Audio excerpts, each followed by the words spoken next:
This is the 2v2 River Rumble Bash.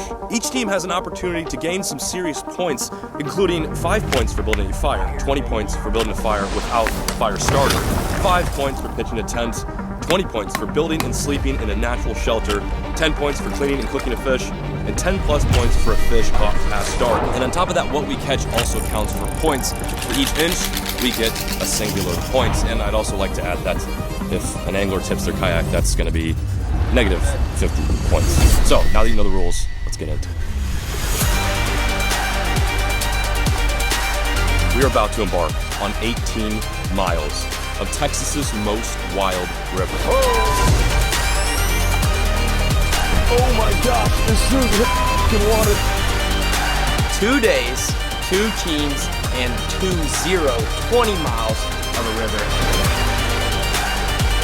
We got a long ways to go and a lot of fish to catch. There we go. The 20-mile river rumble starts now.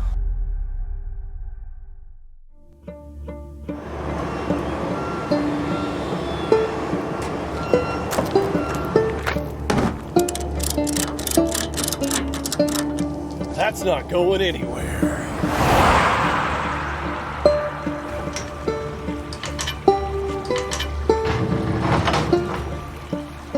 We are about to embark on 18 miles of Texas's most wild river. Myself and Rackley have found ourselves on the beautiful, scenic Brazos River, while the other boys, Grant and Jaron, are all the way down south fishing 18 miles of the pristine Guadalupe River. This is mile marker 1. I'm pumped for this. I don't think we've ever filmed a river float on this channel, so I'm pretty pumped. Our river is full of what, Rack? We've got the rainbow trout, which hopefully we're going to be putting on a stringer and cooking up. Tonight, we have the monstrous river stripers that pull like the dickens. We've got big old largemouth bass, the occasional smallmouth possibly, and other river species. So we got the opportunity to catch some good fish and cook them up possibly. The thing that's going to be different about this little series that is different than a lot of the other videos we've done is we're going to be out here for basically 72 hours. Yes. We're going to be sleeping out here. We're bringing all of our own equipment, water. We're not staying at an Airbnb. We're usually on a boat. We have all the equipment. We've had to condense down. And in fact, we've got a cool little bundle that we're bringing out here designed to fish in these rivers. Down, set, hey! So we got some cool stuff in here for fishing rivers. We've got one of the smaller shad wagons, of course, to go on there. The slimmer, the rattle and Ned, worms. You got terminal. What else we got in there? Your favorite. One of my favorite things. This is going to get put to work. This is basically $100 worth of baits that you guys are going to get for an absolute steal on Googan Squad. And we wanted to create a river bundle that we're going to personally use in the river, but that you guys can use on your own creeks and rivers. And they'll be available now. We're also going to be signing some of these bundles and then putting some exclusive items in here. So like, let's say if we catch like a giant bass or like a crazy cool catch, we're going to take that lure, sign it, dump it, and I think maybe 5 to 10 of these bundles, and that way you guys get an opportunity to win some cool stuff that you see in the videos that we film. The other boys have their own bundle, completely different to ours. We designed ours for the Brazos, and this should work for any sort of clear or even dirty water river system that you've got. But we've done enough talking. The river is calling to us. Let's go catch some fish. The 20-mile river rumble starts now.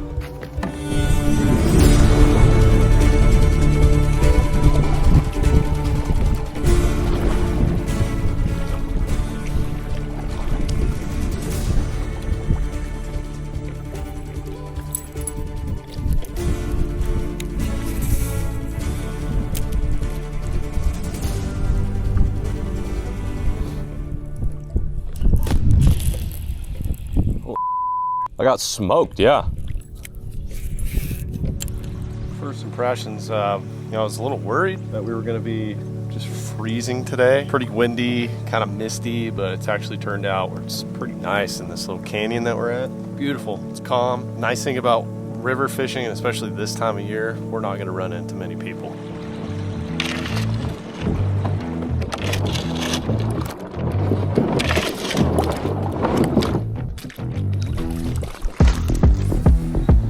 I got about 100 yards ahead of Rackley right now as he's going after trout. We decided we'd divide and conquer this trip. This is not just a fishing trip. This is a challenge against 2 anglers that we have to beat. Therefore, we're going after 2 different fish.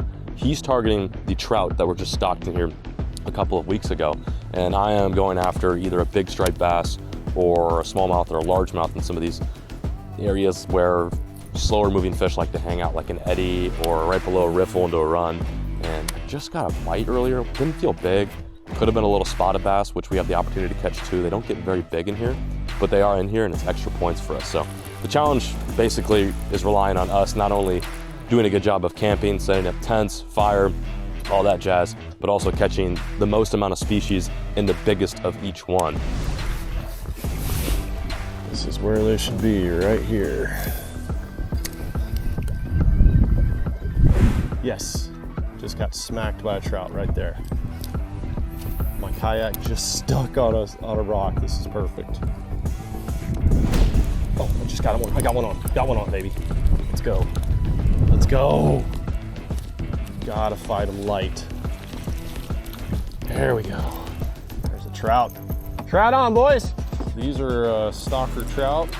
I feel confident in my river knowledge there because everything I was telling you guys just came to fruition.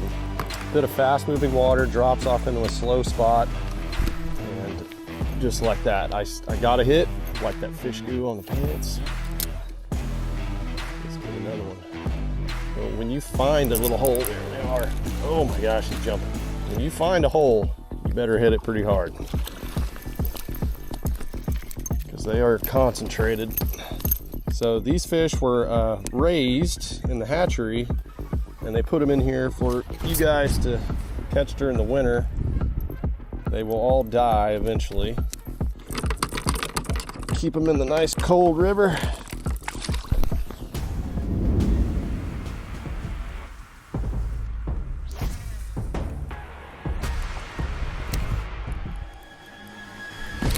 Oh my gosh, giant. Absolute biggin'. That's gonna be a freaking nice one to start the day off with. Yes, sir. Literally first cast with a 7-inch Zal Dangerous swim bait. And we are on the board, baby, let's go. There we go, our first bass of the trip, and it is a very good one. I think we're gonna catch bigger throughout this series, but it's a nice start. We're gonna get a quick measurement, and I'm gonna talk about how that catch went down. I forgot my tape, but I'm gonna call that 17 inches. Nice 17-inch largemouth to start off our Brazos River journey. Let's freaking go. There she goes, back in the water. Thank you so much for fighting, girl. In the beginning of this journey, we told you guys that Texas Parks and Wildlife actually stocked 9,000 trout in here for trout anglers, fly fishermen alike. But I took that as a cue to throw a trout and imitate a trout so we can catch bass. Therefore, that is why I've got the dangerous 7-inch in Texas gizzard, which essentially is a rainbow trout color.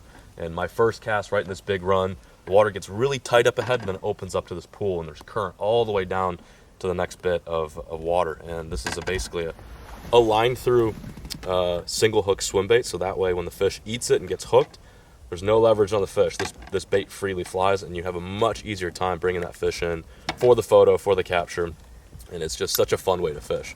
Locks in there too with a little magnet, you can hear it. There you go. First cast, so I think there's gonna be more over there. I do have to retie though. Oh, come on, boys. We need one more. One more for full squad dinner here. And I did bring a pan. Oh, brought a pan, a lime, some salt and pepper, and some tin foil. So if we can get a fire going, that would be awesome. But if we can, I've got a little burner. We'll figure it out, but burning some calories out here would be nice to have some trout. Oh, got one. Good one. This may not be a trout.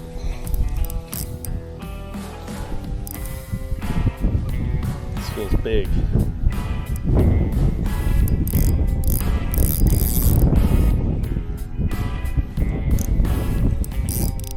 Don't know what this is. Could be something to put on the string. Woohoo, man, on the ultralight. That's fun. What do we have here, folks? It's running strangely. Oh, I don't know what this is. What the heck? This is a weird fish. I don't know what this is.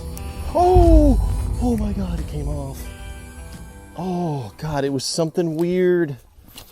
It was something weird I really wanted to show you. I don't know how that comes off on a ultralight. God, it was like brown and looked like a shark. It could have been a sucker of some sort. I don't know. Hold on, come on. Trout.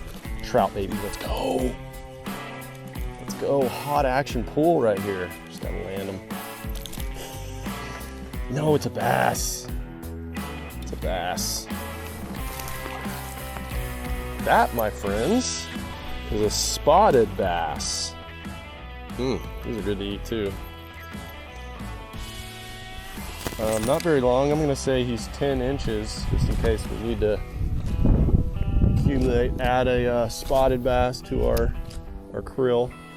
This is what is really cool about this type of fishing. You know, you may not catch a giant fish. Sometimes you do on creeks and rivers, but it's listening to the water. There's something about that frequency that just works with the human mind. And also just being in solitude sometimes is pretty cool. All right, here we go. We're picking up speed. I may have to do some daggone maneuvering here. This is definitely a spot I would want to cast for trout though. Might get myself in trouble with these poles.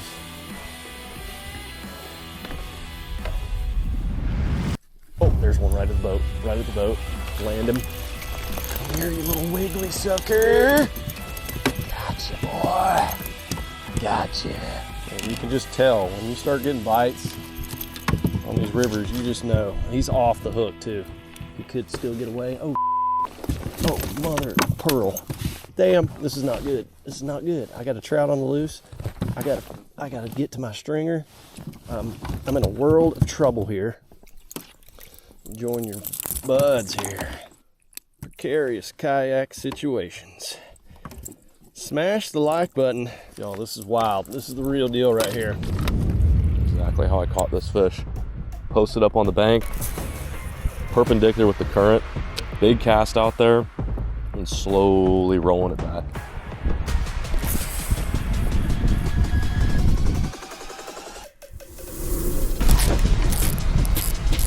Oh my God, that's a giant. That was so sick. Popped it off a rock and he absolutely annihilated it. God, not as big as I thought. Might help us though. Ooh. That's so gnarly, man. On the dangerous again. Just slowing things down. Another healthy 3-pounder. Holy smokes.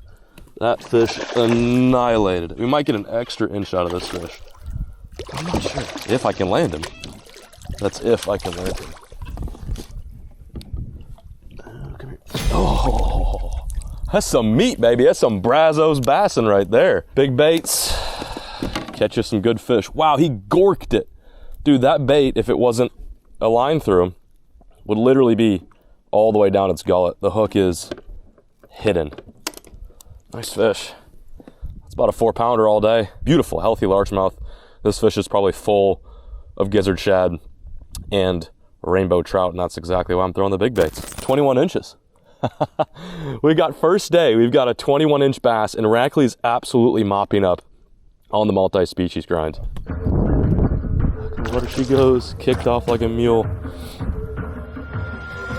Oh gosh, I got one. Biggin'. Biggin', dude. Hooked up on a crankbait. I don't know what it is yet. Oh, I got a carp.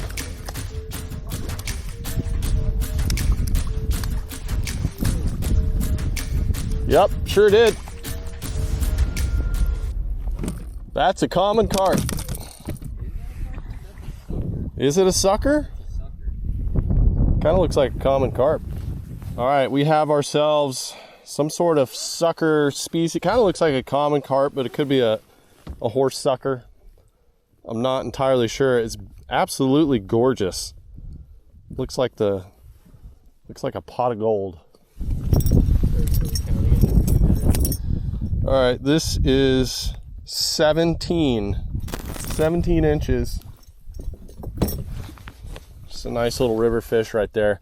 I hooked him on a crankbait.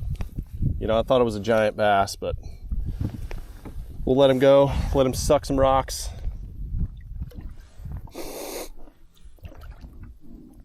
Not that good. Pretty good fight though.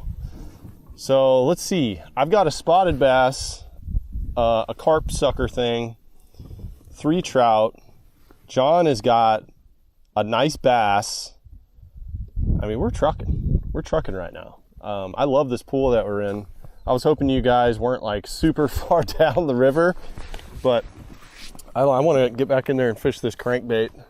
That's the first little crankbait cast that I've made, so it looks good right here. It's really rocky. There's some current flowing through, and there's just a lot of big boulders, and it looks like a good spot to catch a striper or a bass, maybe something crazy. Who knows?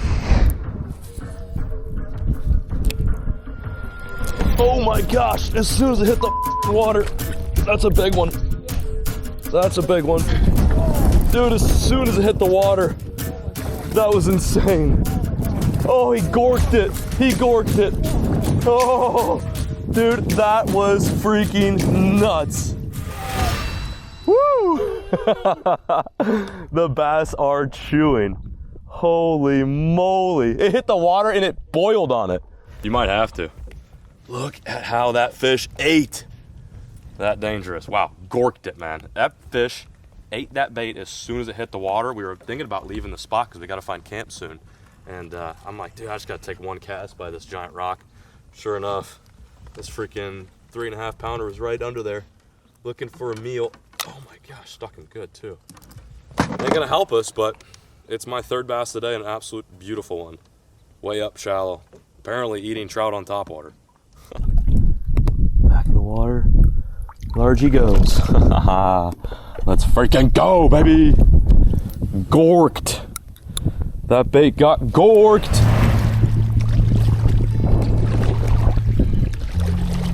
Old black water, keep on rolling.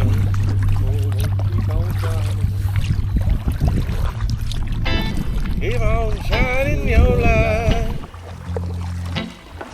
Oh! I just had to awaken my cheeks. They fell asleep on the route. Oh. I think this is home for tonight.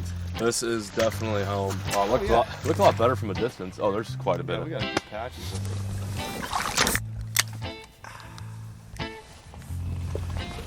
Official 10-inch trout, dude. That's a 10-inch. I got you, my man.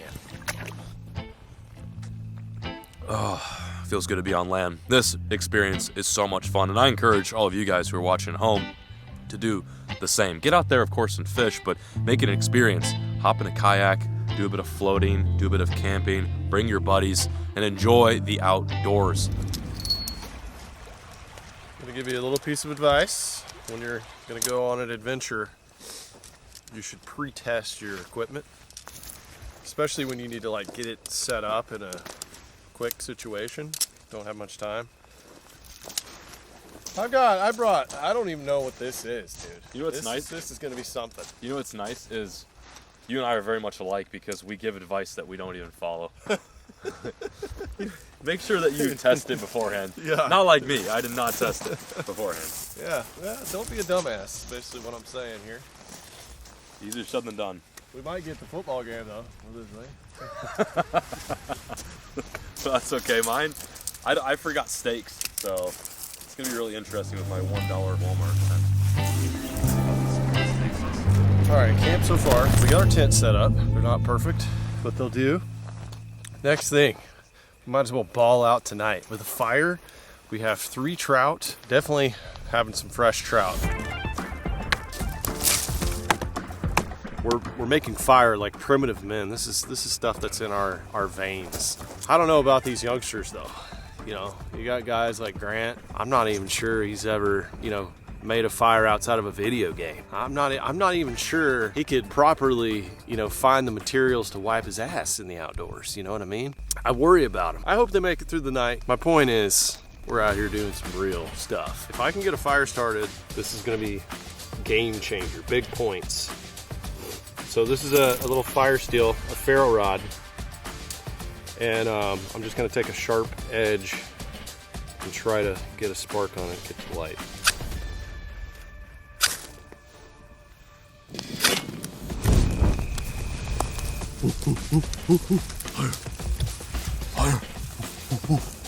This is what the caveman felt like. Let's go.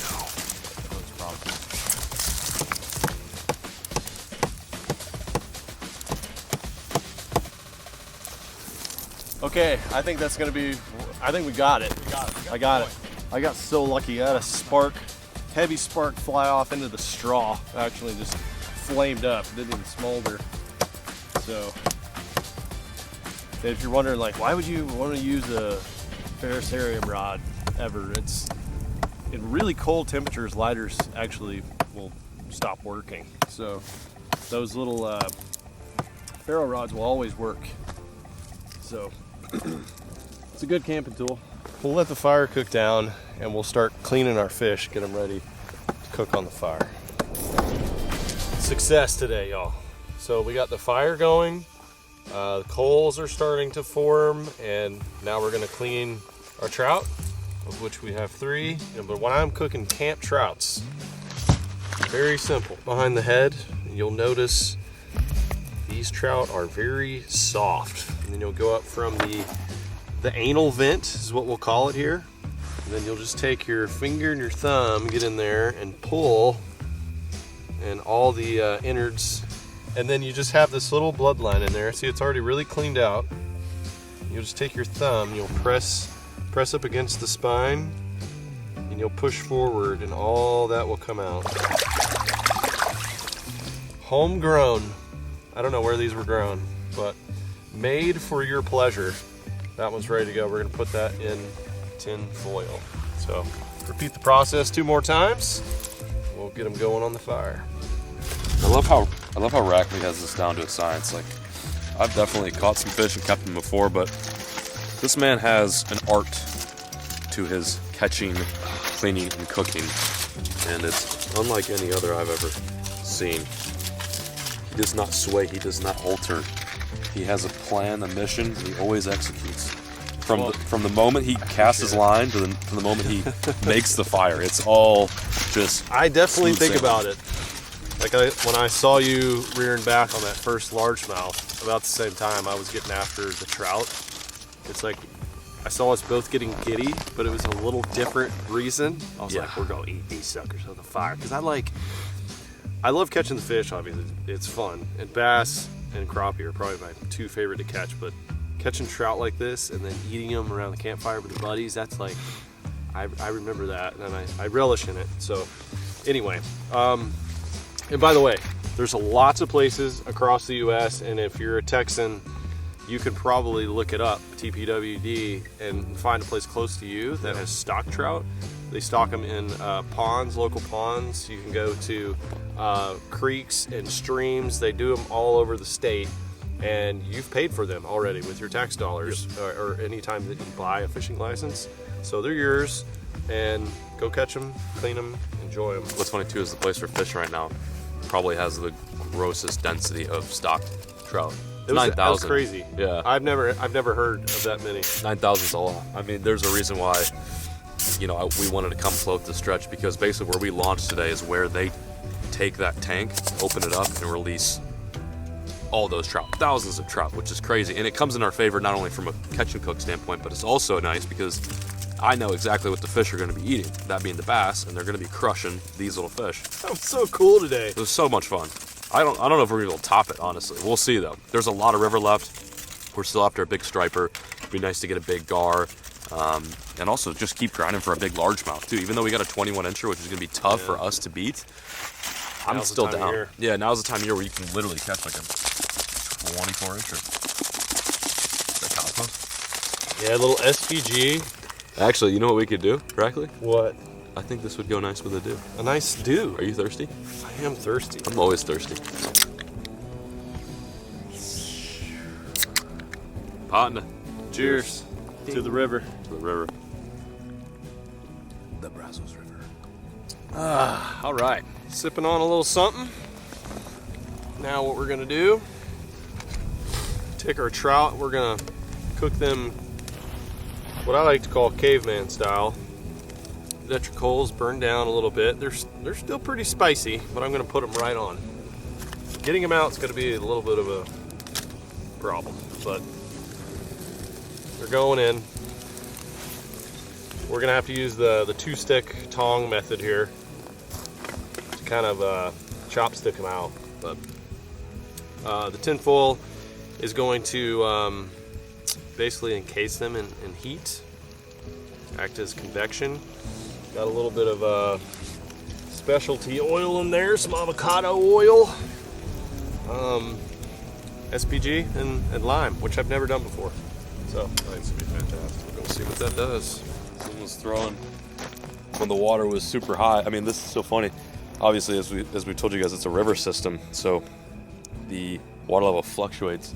Right now, we're standing on what used to be the riverbed, and I was looking for a stick for the fire, and I found a crankbait that was hung up on land, very far away from the water's edge.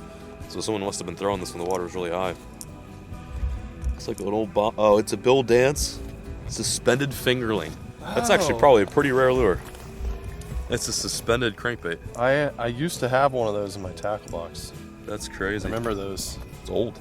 Yeah, it's back from like late 90s. I'm going fishing with Bill Dance today. Nice little relic. Very cool. Love to see it.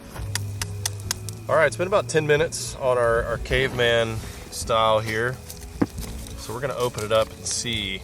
There's a test you can perform to know if it's done or not. Definitely an indicator that it is done. Oh, it is done. And if it's a little bit raw, that's fine.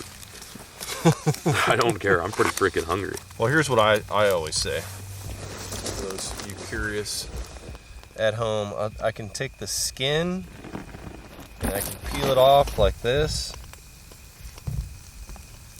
If it comes off real easy like that, then it's done. And the skin is good. Is it good? Especially when you flavor it. Tasty. Full of fat. This is what these bass love right now. The fatty skin. So let's take the rest of these jokers off. Dude, I smell the lime. It's delicious. You know, the lemon actually, or the lime actually turned yellow. Yellow. Like a lemon. Yeah. It's almost like it was disappointed that you didn't have any limes and it just turned yellow. Oh yeah, you got those garlic chunks on there. That's gonna be nice. Dehydrated. Now it's hydrated. Let me get some of that skin too. Actually, nice thing about salmonoid fish species like, Atlantic salmon and trout, is their skin is edible. It doesn't have a ton of scales. Like, you literally never be able to do that with a carp. Oh yeah. But a trout, wild caught trout, stocked trout, you absolutely can't eat the skin, and it's full of protein. It's full of proteins, full of fat. It's really good for you. I was going wild when I caught it. You were going, yeah. Practically. That's why it's wild caught. Yeah. That's Brazos bussin' right there, cuh. That's delicious. I'm gonna eat the bones too. Yep. 10 out of 10. Like literally 10 out of 10.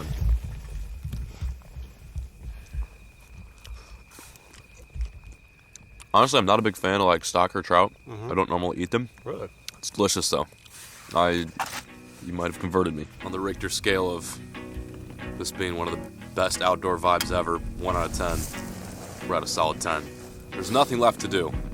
We've floated, we've fished, we've caught, we've cleaned, and we've cooked, and now we're camping. Shout out directly for making some food. We're winding down here at the campfire, just like a couple of zesty cowboys, reminiscing on our amazing start of the Brazos River. The rumble, dude. The Brazos River Rumble. And you guys need to stay tuned. We're gonna check in with our cohorts tomorrow and see how they fare. We don't have any service right here, but no. I can't wait to see. And also shout out to Mountain Dew. Get off your ass and get in the great outdoors. You make memories for life. We've been for all of you folks watching. We're gonna let this campfire die out and look forward to Grant and Jaron take on the Guad as we continue our journey here down on the Brazos. Welcome back, everyone. It is your two favorite Googans right here. It's Team Jaron and I. G and J. Yeah, G and J. The Young Bucks versus the Boomers. We're here in my hometown. This is my territory. Getting kayaks, going to my local river, so to speak. So I know a thing or two. Those guys, they're used to fishing on their fancy bass boats. We're gonna be on bare bones kayaks. I guess they will be too. But dude, They got all their electronics and stuff. They're not gonna know what to do without live scope. right, dude. We're gonna be out there slinging around a crankbait, and I'm probably gonna be plucking off trout and whatnot. Might put some goggles on you, dude. Make know, you I like could a probably- human life scope. Do we have a spear gun too? So we're No Bad Days Kayak. We're here. We're Austin's premier kayak shop, but we ship nationwide. In fact, we just loaded a kayak on a truck. These two, oh, it's on the other side. We got those two kayaks going to Tacoma, Washington. But we're here in Pflugerville. We're open Tuesday through Saturday. We're 10 to 6 most days, 10 to 4 on Saturday. Full service shop, rigging, motors, repairs, anything you need. And if you're not sure what you want, come check us out. NoBadDaysKayak.com. So no better place to check out than your local kayak store, and we're gonna grab 2 kayaks for this river float that we're about to embark on. Grant, like, do I have a trolling motor or something? Oh yeah, Well, I've never done the kayak stuff before, but I'm gonna try my best, and I'm gonna keep it upright because I know we might lose points if I flip it. But I'd really like a trolling motor, so I'm gonna see if I can probably get it.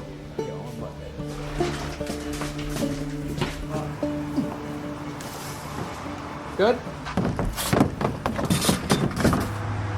I get to take Jaron out on a kayak for the very first time to one of my favorite rivers in Central Texas. So it's gonna be cool experiencing it with you, brother. I know. For the It's first so time. special. It's it's his like first time. and it's just amazing bonding time too for Grant and I. That's the thing. Yeah. And I got some Terry Black's barbecue rib right here in my own cup that I get to take home as a souvenir. I'll probably put my dirty socks in it just to keep them separated in my suitcase. But I'm so excited to go out in the kayak and float the river with you, Grant. Dude, it's good. Like, you have no idea. like and you I said- can't imagine them sitting out there tonight. Like they're probably out there just like they're Freezing. shivering a little bit. Dude, 100%. They're probably wondering what we're doing. It's always the doubt. It's the thinking about what the other team is doing that just drives you insane. We got guys like Grant. I'm not even sure he's ever, made a fire outside of a video game. I'm not even sure he could properly, find the materials to wipe his ass in the outdoors. You know what I mean? I worry about him. I hope they make it through the night. They're up in North Texas eating freeze-dried meals. And we're down here in Central Texas where it's, 70 degrees? Yep. Eating Terry's. Yeah, Terry Black's barbecue. If you guys have been to Austin, you know what it is, and it's good. So we're taking our time, but I'm getting anxious now. But they're out there camping, freezing, like we've said multiple times. We are in the world's foremost outfitters. I guarantee you, probably 90% of you guys watching have been in this just absolute monstrosity of a store. And they are not even looking at fish, but what better way to kind of see what lives in Central Texas, show Jaron some fish he's never seen. I don't think he's ever seen a crappie, a bluegill. I don't think he's ever caught a largemouth bass. So at least, if he doesn't get one, I don't know what his skills are as a fisherman, he can at least see one in the fish tank. I feel like a kid in the candy store every single time I come to Cabela's. How many of you guys go out of your way to walk through the aquarium at a Bass Pro or Cabela's? Because I know I love it. Grant, have you ever slept in a hammock before? I have, but I misplaced my hammock. And dude, I forgot how freaking expensive these things are. It's like everything is sold separately. You know those commercials? That's how I feel. It's like straps, rain nets. Where'd you put your hammock? Hammocks. You misplaced it. Dude, I probably left it at the river. How do you lose a hammock? So we came up the stairs and we found the hammocks here. So we're each gonna get a set, and at least we're gonna be nice off the ground, dry. All right. Well, we got the camping essentials. We got the net, which we didn't have. But we're hopefully gonna use it. But actually, we're getting a little hungry after Terry Black's a while ago. Go get some food. Head out to our location. At this point, I just feel bad for our buddies. I don't even think they've caught a fish yet. Oh, woo! Oh gosh, I got one. Big one. As nice as I'm sure it is for the other guys to be sleeping out in the elements tonight, we're just gonna enjoy the safety of this beautiful cabin. Wake up real early, but you can't even see how cool the backyard is until there's light. So in the morning, we're gonna show you around this cabin, show you the river that we're gonna be floating, and then get after it. What do you think, Jared? I feel so confident in our abilities. And the other thing is that I have Grant, and Grant's good with an axe. I've seen him with an axe one day. He's good with wood, and he's gonna cut that wood for the fire, and we're gonna grill. So we're gonna have a lot of points against John. And I know they're sitting out there still crying. I'm pretty sure we'll be okay though, right, Grant? I mean, Grant, what do you think? I mean, dude, I just know we're a dynamic duo fishing. Yeah. Like, this guy's absolutely weaponized. And like John and Rackley, like, they're good, you know, with their live scope, and they get lucky every once in a while. Jaron right here is a fishing machine. So even though we're sleeping in this Airbnb tonight, I really do feel confident that we're gonna wake up in the morning and knock out some serious points. Because there are a variety of large game fish species in this lake. I think they're probably fishing for like half-pound, 1 pound spotted and Guadalupe bass.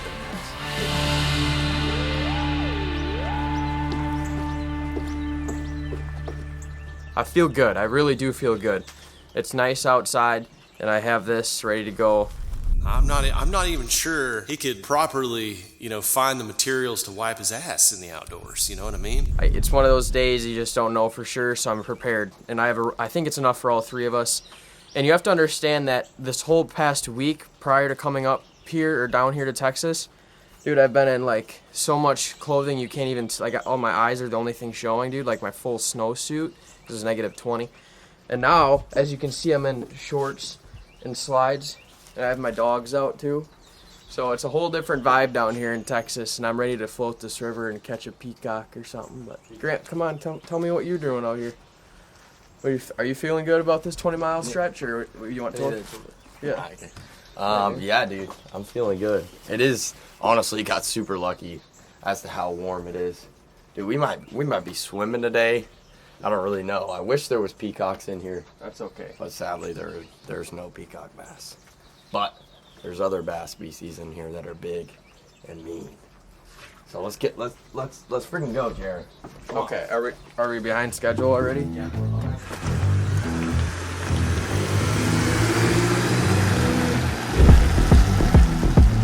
All right, you ready to conquer this river? Yeah, this looks pretty steep though, Grant. It is. All right, ready? Yeah. Good. He's going fast. Don't let your kayak get away from you, bro. Oh, that's good. Let's go, guys. Okay. I got slippery slides on. If I break my ankle, I'm calling your dad. Grant, do you hear that? Grant. Low to the ground, brother. Low to the ground. What happened? That'll come take your ankles out. I hope it does.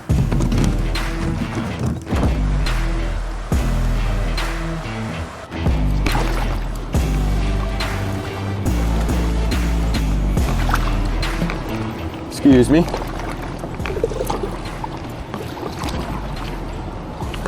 Man, look at this setting right now. Look at this beautiful heron right here. I mean, guys, there's a reason that I love to come out on the kayak, come to just any river, because look at that. Absolutely beautiful setting right here. We got steam off the water, sun's coming up, birds are flying. I mean, this place is just absolutely alive. Probably should have gone that way, but oh well. We're sending it this way. Nothing the old new canoe Flint can't go through.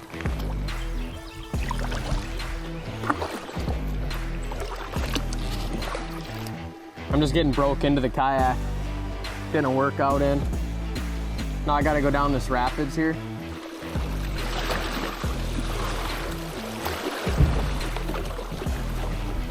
Perfect.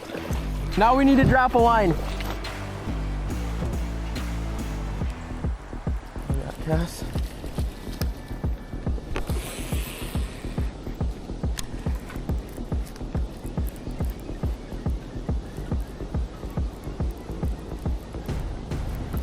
I have one on me. I have one on me. Look at that swirl behind it. Look at that swirl behind it. Come on, come crank it. Holy Oh, you guys saw that. I know you got, look at that boil. Look at that boil. Holy dude, it's a giant. No, why didn't you eat it, dude? Why didn't you eat it?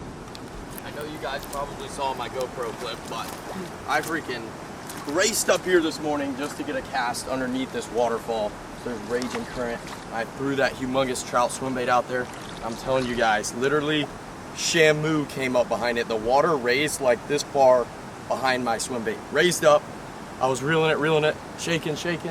And then there was a boil like about this big, like as if, you know, someone had jumped in the water. But it was from a fish that's tail was that big, a giant striper.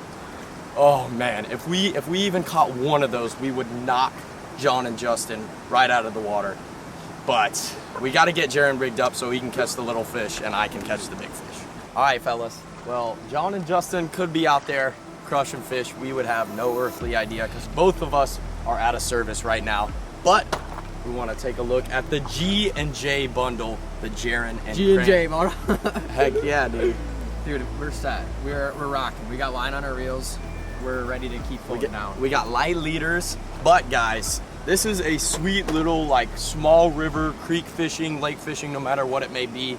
This is a sweet little bundle that you and I put our heads together and created this bundle, and you guys can check it out at GooganSquad.com, and we encourage each and every one of you to come out on a river like this, float with some buddies. Exclusive limited edition G&J bundle. Click the link down below and you guys can purchase this bundle for a low price, limited price, or a limited time too. But every single one of these lures in here, fingers crossed, will catch us some fish. And I mean, we've only gone a half mile. We got 19 and a half miles left to float. So G&J certified, dude. G&J certified. That's what we're like.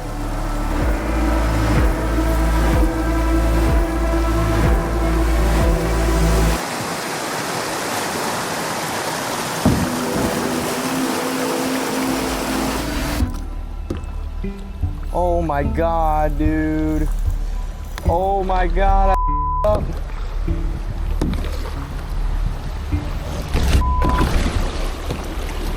Dude.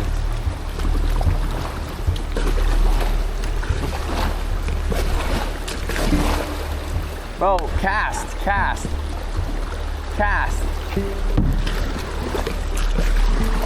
There's so many trout right there, dude.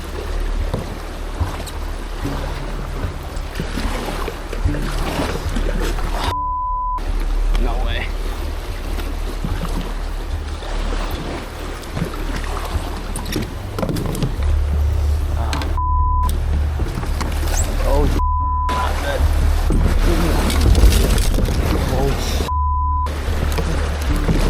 No.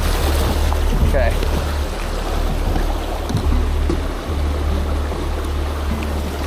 Oh. First flip of the day. God damn it.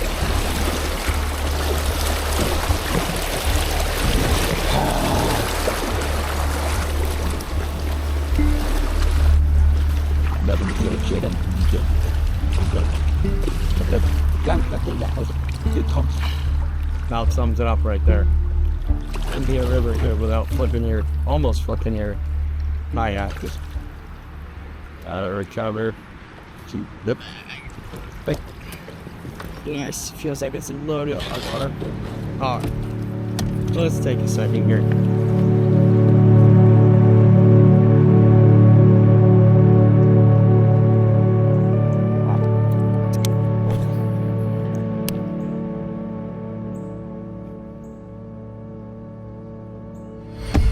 There we go. Fish on. Yes. Finally. Fish on. Let's see if I can keep them on. Nice trout. Beautiful. Oh. Oh yeah, baby. There we go. Look at him going nuts. Oh, that's epic. That's a good fish. Nice fish. There we go. Oh, screaming that. LTS. Come on. If this is over an 18-incher, he's gonna be dinner tonight if I can keep him on. Oh, come on. Stay on there. Stay on there. Finally got a bite. God, the Central Texas rainbow trout, baby. That's a nice one too, real nice one. Look at that one. There we go. Broke the skunk with a beautiful, big old rainbow trout. All right, 17-inch rainbow trout here in Central Texas. He's not quite keeper size, so we got him back in the water, but we gotta start somewhere. 17-inch trout, 17 points for us. Let's get a bigger one though. We found a little pool further down, and there's only a couple boys down here. Grant got hit like 3 different times. He had one on jumping. It's just incredible. What we're trying to do is just find like there's just so many accessible spots, like Grant was saying, you know, that last stretch we came, and we gotta find like the steep stuff where no one is. Yeah, we're gonna run into something. Let's walk back up this pool.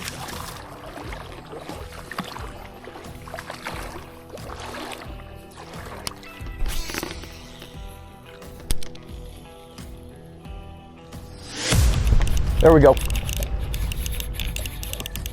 Big it.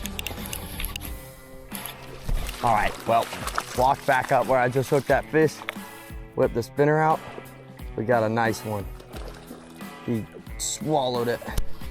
Texas rainbow trout. Look at that. Man, such a fun fight. Especially on a little 7.2 glass rod. And it should be able to keep that in it. Oh, come here. Come here. Come here. It's bigger than the last one. Oh, look at that. Beautiful rainbow trout. Check that out. Man, these are an absolute rarity here in Texas. The only reason these fish are able to survive is because this water is cold. Cold, cold, cold. Just measured this beautiful rainbow right here, and sadly, it's not even quite a keeper. There he goes. Well, we just got to another little point here we took out. Nice little rapids comes down here. And once again, there's just trout everywhere in here. But we're just seeing a lot of people, and we think they're seeing a lot of lures. They'll dart out at it, and they'll actually chase it downstream a little bit.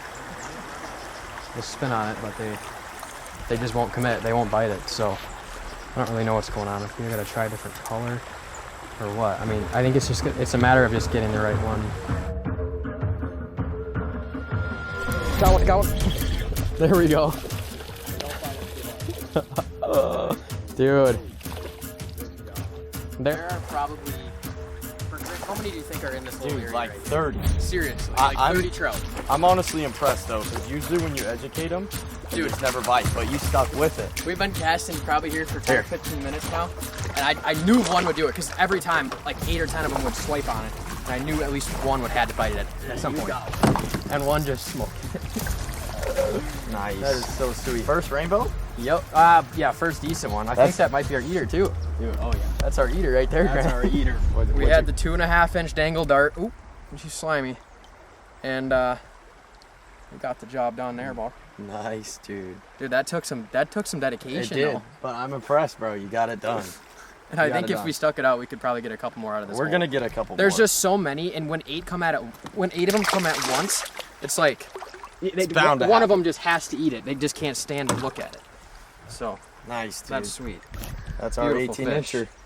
Beautiful fish right there. Jaron just caught this fish, but in order to legally keep a fish out here, it's got to be over 18. I think we might have gotten a little ahead of ourselves, but he's going to be close if he's not quite there.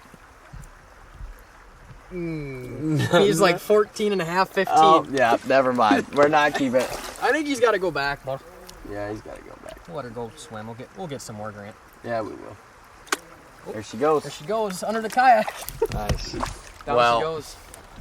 Man, we have been inches. I caught a trout that was 17 inches today, and honestly, maybe I'm just not the best trout guesstimate, but I thought for sure we were gonna be taking that beauty home, and sadly, still haven't gotten an eater. It still felt good to catch though, dude. Yeah, it did. All day. Yep. That was a grind. 17 points. That was a grinder. Out of all the things we have thrown at these stupid fish today, the dangle dart 2.5 came through. As you saw, Jaron sat there for 10 minutes dangling the dart. 40 casts, 50 casts? 50 casts. At least. At least.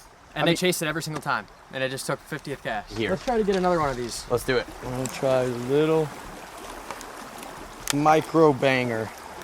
I'm just gonna hold it in this current and see if, oh, there it goes. See if we can't get one to bite. Little noise, little vibration, something that the dangle dart doesn't have, at least the noise. Hopefully we'll trick one of these guys who are proving to be pretty damn smart.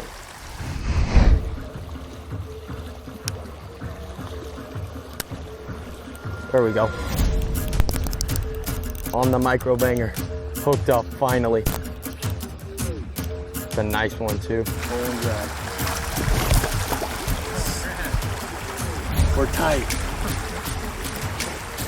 Nice fish. Ooh. I'm gonna land it for you. Get the, we didn't bring the net? No, I didn't bring it first. Why didn't you bring the net? I'd rather land it.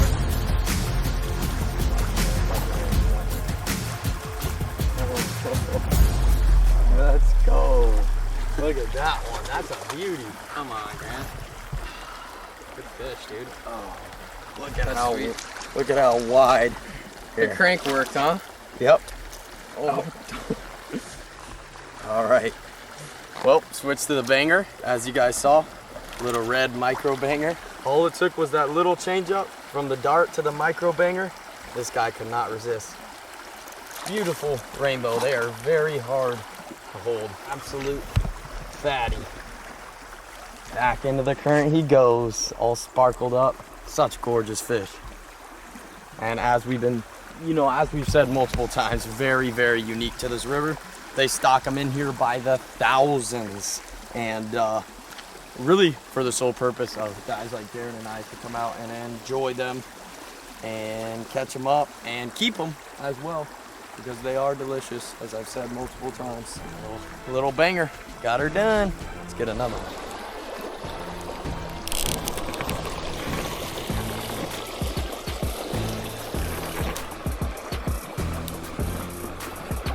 Fish on, baby. Oh, shit. Fish on. Not a giant one, but fun size. Well, finally got a nice cast down this pool and instantly hooked up. Beautiful rainbow, not the biggest one of the day, but as I was just talking about, making that slight adjustment to a different color of the micro banger, got another one.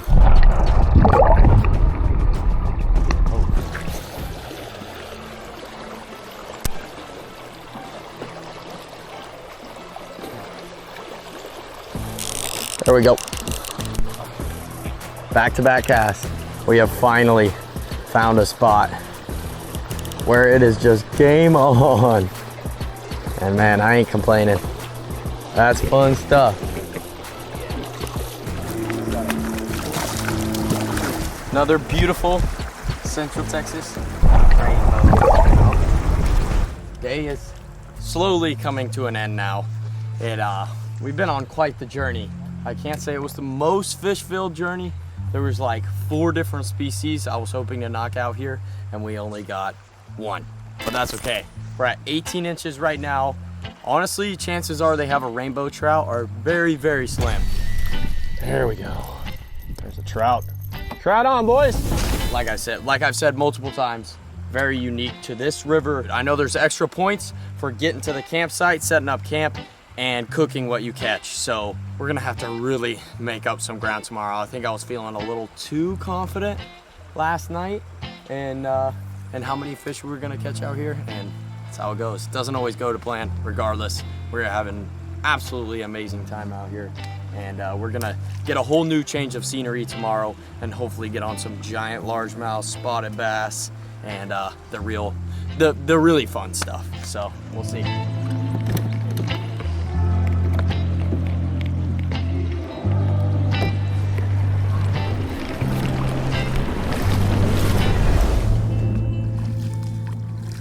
Yeah, as you can see, I'm a little bit sweaty right now, okay?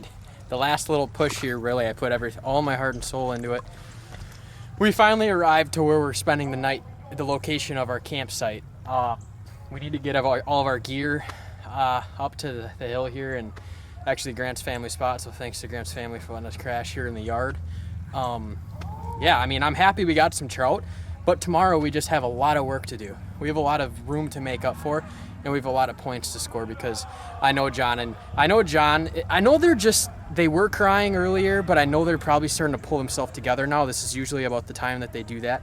So I know that they're starting to rack some points up, and it's stressing me out because I know we need to catch up. So we're gonna get some work done tonight, and then we're gonna regroup tomorrow and with a better plan.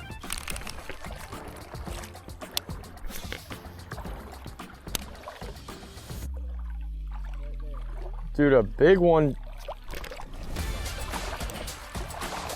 I got him. Please be under 12 inches, because I know it's not over 18. Oh my God. So another thing we just realized, we got everything up on shore. Grant had another picture. Anyways, there is a literal margarita fiesta going on next door. We have arrived at our spot, and I wanted to do one last effort to catch a keeper trout, and I missed what I think was a freaking huge one, and then I catch another little 16 incher, or 14, I don't even know, he's not big. At the campsite where we are gonna spend the night in the woods, and got one last rainbow trout before it was all said and done. Well, we are slacking in the fishing department as far as points go. We've got 17 total today, but we're gonna make up a little bit for it by setting up camp at this beautiful campsite. We're gonna hang some hammocks, we're gonna start a fire, we're gonna eat some glizzies, and chow down on some s'mores. Nothing like a campfire with the fellas after a long day of fishing. Just trying to cut up some small embers to keep this flame alive.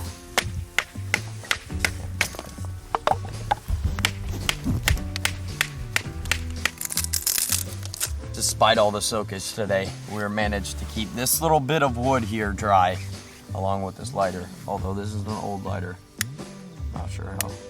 Oh, look at that. We got fire, baby. Despite our trials and tribulations today, we got ourselves a nice flame. We're gonna attempt to keep it going. There's literally raindrops falling from the trees trying to kill our beautiful little fire. But I think we'll have enough to make a little s'more or hot dog or something. We should like a little Eskimo out here. Yeah. And then we're gonna hang the hammocks after we have nice full bellies. Get a good sleep tonight because we're gonna wake up early and take on a new section of this river. Hopefully one with some more fish. All right, so like I said before, ignore the sock here. I found it in my jacket, rain jacket, but we just got some, we had some freaking hot dogs here, and I mean, it's a little weird. It's a little risky in my opinion, just because they might not have been in a cooler for the last 24 hours, but that's okay. We're still gonna run it because that's about all we have to eat out here. So we're gonna throw a hot dog on a stick and see if we can light it up in some flames. Comment down below. Do you guys prefer your marshmallow absolutely charred, or do you like a nice golden crispy? What do you think's more popular, Grant? Like, I'm gonna have to just in say the general? golden crispy, but I was definitely that kid back in the day that would char it Yeah. and 'Cause enjoy it. You're weird like that. I was just a weirdo. I like weird. What do you think? Oh, Nice. Jaron, put it back. Good job, bro. Fresh. I mean, 3 minutes old. I put on the fire. Grant was trying to teach me. Put it on the roast, spin it, and put it on there a little ways away, and don't put it in there too far. And I said, Grant, told him to step back. And then I cooked the frickin' hot dog, and look. Obviously, it's good, so. Grant, I don't need to know how to cook a hot dog on a campfire. You're used to handling them, huh? It was good. Thanks, dude. Yeah, I got you, bro. Mm-hmm. I think we should go night fishing now. Should we try and catch one? We do get points for catching fish at night, and literally, I don't know if you guys can hear, but there are fish just sipping off the top all around us. Like, they couldn't have been doing this for the 12 hours that we were out there. They're just taunting us at this point. Grant, I didn't tell you this, but my mom just texted me tonight. She said, "Where are you at, honey?" I said, "Texas." Send her a picture of your face after that. Got the strap around the tree. Got these clips right here. Clip that. Pull, pull, pull. But that'll be for the end. When we really get it down. Then I bring it over to our other tree. Super simple too. Honestly, so much easier than setting up a tent. Feels good to me. Probably not the best angle, but I think we're gonna be good. Oh, look at that. You kick your feet out and you get a nice straight bed. And like I said, we're gonna enjoy some more s'mores tonight. Kick back, hop in the hammocks, cocoon up, and pray it doesn't rain. And then we will catch you guys bright and early in the morning. We're gonna be fishing this exact same river, just a different stretch. Going for some completely different species that we were catching today. So I'll catch you guys in the morning.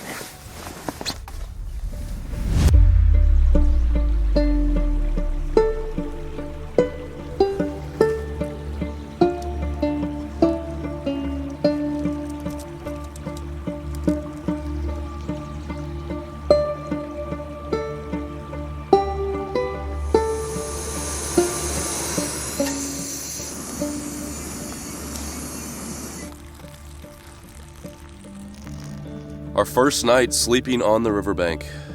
I'd like to say it was magical. It was pretty rough. What would you rate that slumber, Rackley? That was, I'm gonna say like a 4.5 out of most of my outdoor sleeps. Yeah. I think it was just getting in. We were like rushing to make the camp, before the sun went down. We really didn't find a good flat area. At least it wasn't like super rocky, but yeah, I was sleeping on like a hump.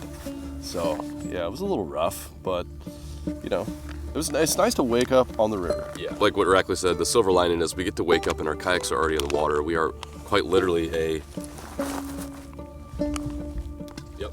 stone's throw away from amazing fishing. And I also want to call back to yesterday's fishing. If you guys saw that video or that part of the series, we absolutely doused them. We got a huge head start on the boys down south fishing the Guadalupe River, and the Brazos showed us some love. We got 3 big largemouth bass. Our biggest right now is 21 inches. Rackley went beast mode on the multi-species. Rackley caught 3 trout, a spotted bass, and a sucker. We ended up eating those 3 trout and really embraced the river lifestyle. But today's a new day. It is technically day number 2 for us, and we are just waking up to this beautiful sunrise that is kissing the edges of the West Texas hills. Quite magnificent. I'm Bob Ross in this right now. It is quite nice. So we're gonna crush some bagged breakfast, get some rods rigged up, and venture on down the river and see what this place has to offer. Here we go. Day number 2, pushing off from the Brazos. Wish us luck. Give me a boosty.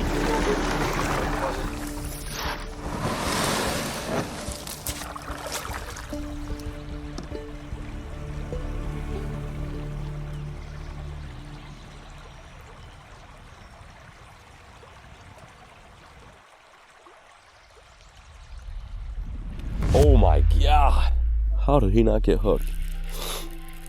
I got poo-pooed on. Maybe this bank's got some fish on it. Usually where there's one, there's a couple in the river system. There we go. Fish on, baby. Oh, it's a good one. Oh my gosh, it's a nice fish. It's a good bass. No, he just came off. 5-pounder. Yep. God dang it. I just got hit right before that too. Freaking 5-pounder on the flat side banger. That actually might have helped us. That was such a nice fish. Thing is, I gotta take a mental note as to where I'm getting these bites, because a lot of this river looks the same, but the key is to find like a little bit of an inconsistency as to where you're getting bit at. So like, to me, this bank looks a little bit different because it goes from straight rock to like a little bit of gravel and clay, and it drops off really hard. So that might be why I got 2 bites there. Damn, dude. Such a nice fish. I can't believe I lost that bass. What a doinkus.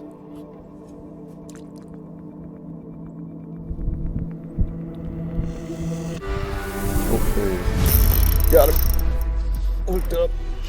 It's on the rock. Oh, it's a good one too.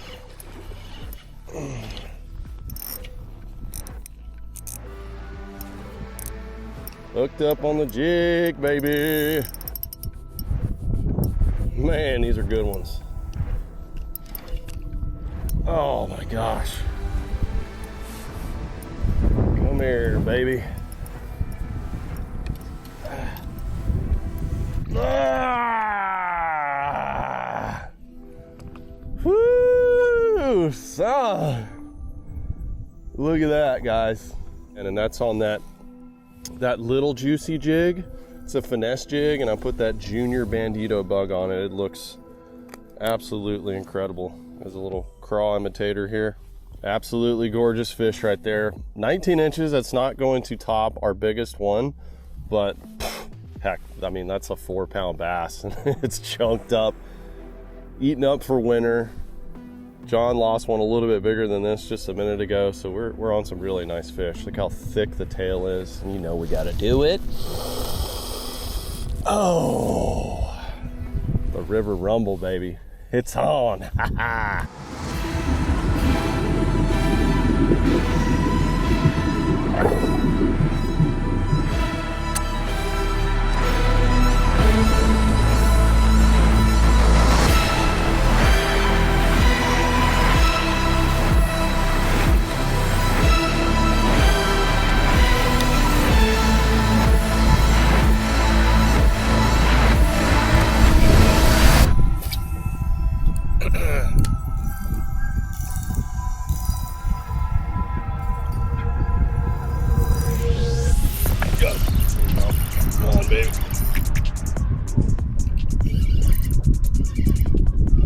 Think so.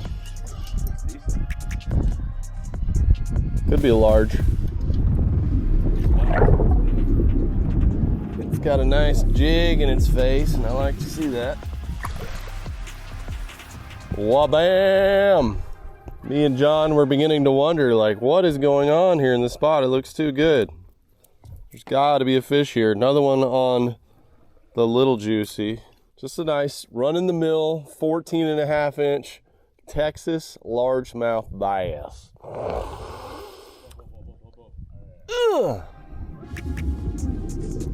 Love to see it. I'm okay with losing a fish that's like 2.5. Oh my gosh, absolutely pummeled it, dude. That's a good one. Oh my God, that might be a smallmouth. That may be a smallmouth, boys. That may be a smallmouth. No, it's a nice largemouth. Holy moly. Redemption. Redemption. I have a nice buzz. Dude, just bumping the bottom with this flat banger. These fish are gnarly. Oh. Let's freaking go, baby. Send them back. Whew. Later, Stinky. Another one. I'm on a roll, Rackley. They're all in this current. It's a little guy. Largemouth.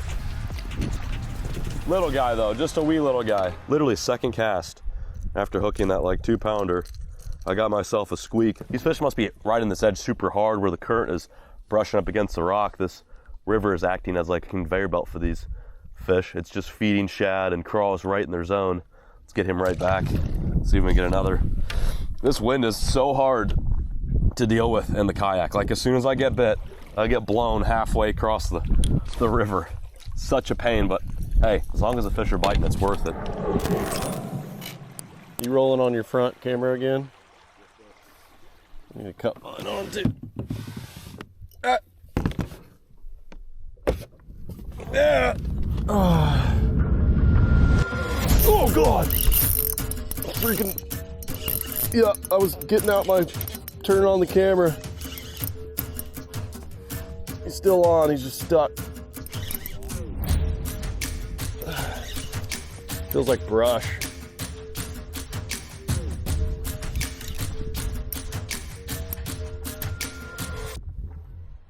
Still on there. I see him. You know, might have just saw him swim off. It's a good fish. Yeah. Dadgummit, the freaking jug line. What the heck? Yeah, he just came off. Like when I got up close to him, he came off. That was a good one. Just lost a zesty one on a random jug line. Yeah, the only one we've seen all trip. Good bass, just swam right into it. I actually fought him for quite a bit, but as soon as I got up close to him, I saw that greenish yellow flash, and then he took off. It's probably about another 4-pounder at least.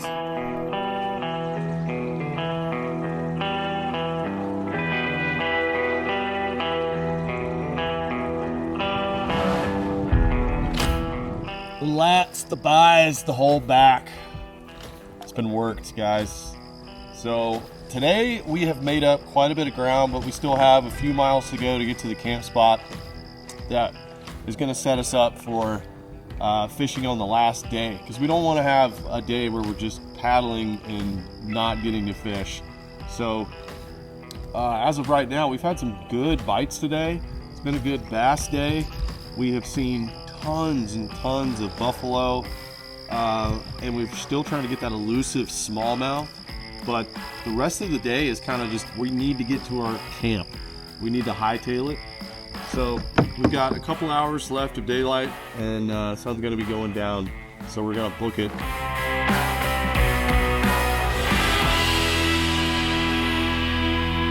Are we gonna make it, John? We're good? She looks spicy. Stay away from the rocks and shoot down the middle, baby. Don't you know, pump it up. You've got to pump it up. Don't you know, pump it up. Here we go. First bit of rapids of the trip. Oh yeah. That's some good white water there. Oh, hey, Poppy. Woo-hoo. Here we go. Rapids time. Oh, this is fun. This is fun. Oh, daggum. Woo-hoo-hoo.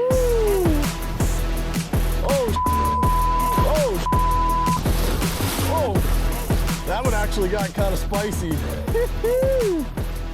Oh, avoid that rock. Definitely gonna hit that rock. Oh, that was a little bit turbid there at the end. Definitely got some water over the bow. Wire ring all ready to go. We've made it. Land ho. This is our second camp spot of the night for Team Brazos, and it's a really nice little tranquil area. Yesterday, I think when we were filming our wrap up, it was still blowing sideways. It was pretty cold, but it's like 68, 70 degrees right now and not a lick of wind. So we figured we'd get here a little bit early. I think we clocked roughly 7.5 miles today, and get settled in and show you guys what it's like to camp out on the river and what it takes, things that you should bring if you ever wanted to replicate a trip like this and enjoy the great outdoors. And all the while too, while Rackley and myself are showing you guys our setup, I'm going to wet a line in the water with some corn and see if we can get a bigger fish. Like, we're doing pretty good in points, but we still don't have any communication with Team Guadalupe. Like, they might have a big striped bass. There's really big rainbow trout in their section, whereas where we fished, like at 13 inches, a nice one. They have the opportunity to catch like a 25-inch rainbow, a 22-inch bass. So I think the focus for this evening, while we still have some daylight, is to get a really long carp, try to catch a catfish. We still have some of the trout heads from last night, and then there's also the possibility that we catch a drum. So those are 3 fish that we really could use to include some more inches onto our tally. But for now, Rackley's gonna touch base with you guys and show you how he's making this camping trip happen. We've just made landfall, second spot of camping. This trip is not just about the fishing, it's about the adventure. And me and John will kind of go through some of the gear that we're using, that if you guys want to do a float trip, it's really fun. And you don't have to have a big boat to do it. You just need like a canoe, a kayak, something to keep your gear dry, and some basic essentials. I like to backpack hunt, go adventurous stuff in the mountains. So I've got a lot of gear, and some of the basic stuff that you can use when you're overnighting, humping it, backpack hunting, and also doing these float river trips. You're gonna need a heat source. to get your food heated up, and you know, we're carrying freeze-dried meals. But a trip like this where you can carry a cooler with you too, you could go ahead, pre-freeze your food, kind of get it ready and just heat it up in the evening. That'll save you a ton of time from having to cook a whole meal at camp. And then you're gonna need like some basic camp setups. You know, you're gonna need a tent, you're gonna need something to sleep on. And trust me, as I'm getting older, it's harder and harder to find something that is small, compact, and that will help you sleep at night. But I'm gonna show you just my basic setup here that I've got. It's gonna take me a second to set up my tent. I'll check in with you guys and show you my whole setup for my sleep system. And by the way, it all fits into this one bag right here. So this is my sleep kit. It's actually what I've been carrying truck camping as well, and I'll kind of switch it around. This is one of the MDOG bags, and it's fairly water resistant, you know. And I've got the basic essentials of sleep in here. So we have our pillow, we have our sleeping bag, we have our tent, and our sleeping pad. And that's what you are going to need if you want to get a decent night's rest. All right, now you guys can come into the lair. So we got the tent set up. All right, just basic old tent. Okay, so you're gonna need something like that. In the summertime, you could do a hammock. A little more cost effective. But wintertime, you definitely want a little bit of shelter if you got wind and rain. Okay, second thing that you'll need is something to sleep on top of, like this. That's gonna rest between you and your sleeping bag. This is just a little blow up pad. You get a foam one or a blow up one, get on Amazon, they're pretty cheap. And then a sleeping bag or a blanket, just kind of depending on the conditions and what you have room to pack. You know, I can fit all this stuff in that bag that I showed you, plus, you know, my little toiletries and things like that. Keeping it pretty simple. I'm packing some biodegradable TP, because events do occur. A little toothbrush. And then the other thing that you're gonna need is a cook setup. Also my pillow. Did I mention my pillow? Got my pillow up there. Now, cooking, that can be a challenge in the great outdoors. But if you can't make a fire, if you're in a place that doesn't allow you to have fires, you can use a little burner setup in most cases, and that's what we're going to be cooking up. John was gracious enough to make some chili last night, freeze it, perfect. It's been sitting in the hull of the kayak in that cool water, so it's basically been refrigerated. We're going to put that into a little cook pot over a burner, and that's what we'll eat our dinner with. So that's basic stuff that you guys need, but we'll show you the cook setup here in just a minute. Oh, that happened. I was reeling it in. I'm on.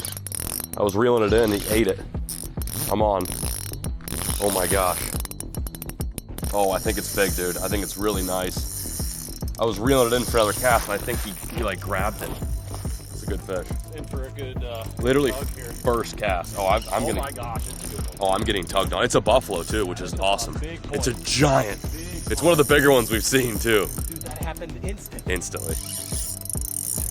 Oh man. Ooh, This is awesome, buddy. this is sick. We got no net though, which is gonna be tough. It'll be all right. For landing a buck. Well, while Rackley was showing you around his campsite, I was going full Del Monte on them.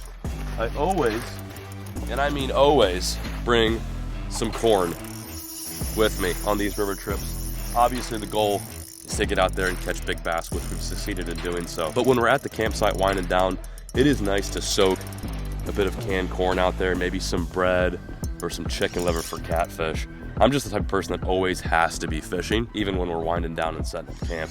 And dude, how can you deny a fish like this is not fun to catch? This thing is pull and drag, like so much freaking fun. Ultralight setup. Same rod that Rack was using for jigs earlier today. And now we're going for buffalo carp, which by the way aren't even really technically carp, they're more suckers.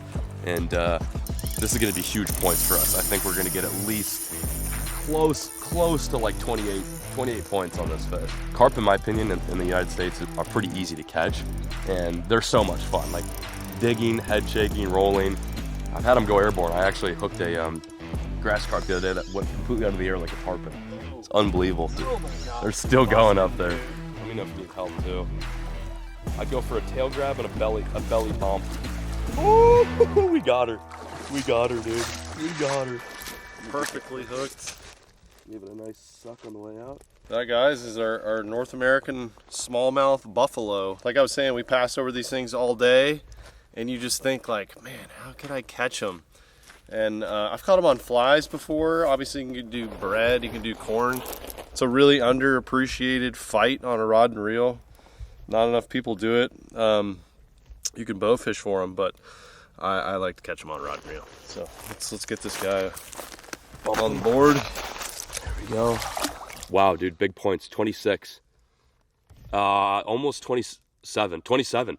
That's a 27. That's a 27-inch buff, dude. Okay, we're gonna let this guy go, and while we're setting up the rest of our camp, maybe get another one. They fight hard. They fight hard, dude. Woo. 27 on the board. Put her there. Yeah. Shout out to Rackley for grabbing her and releasing her. You want a shot? I kind of do, man. Yeah, I'll They're fun. I like to catch them. There's corn right there. Set yourself up and throw it where you've been seeing them jump. Listen, the Brazos boys don't have service, but if I could call the boys up, that being Jaron and Grant, I would talk the meanest shit on them. I know that those are two cocky youngins, cocky whippers, and listen, the old dads are out here for blood, and I think we're doing pretty freaking good. Rackley's going in.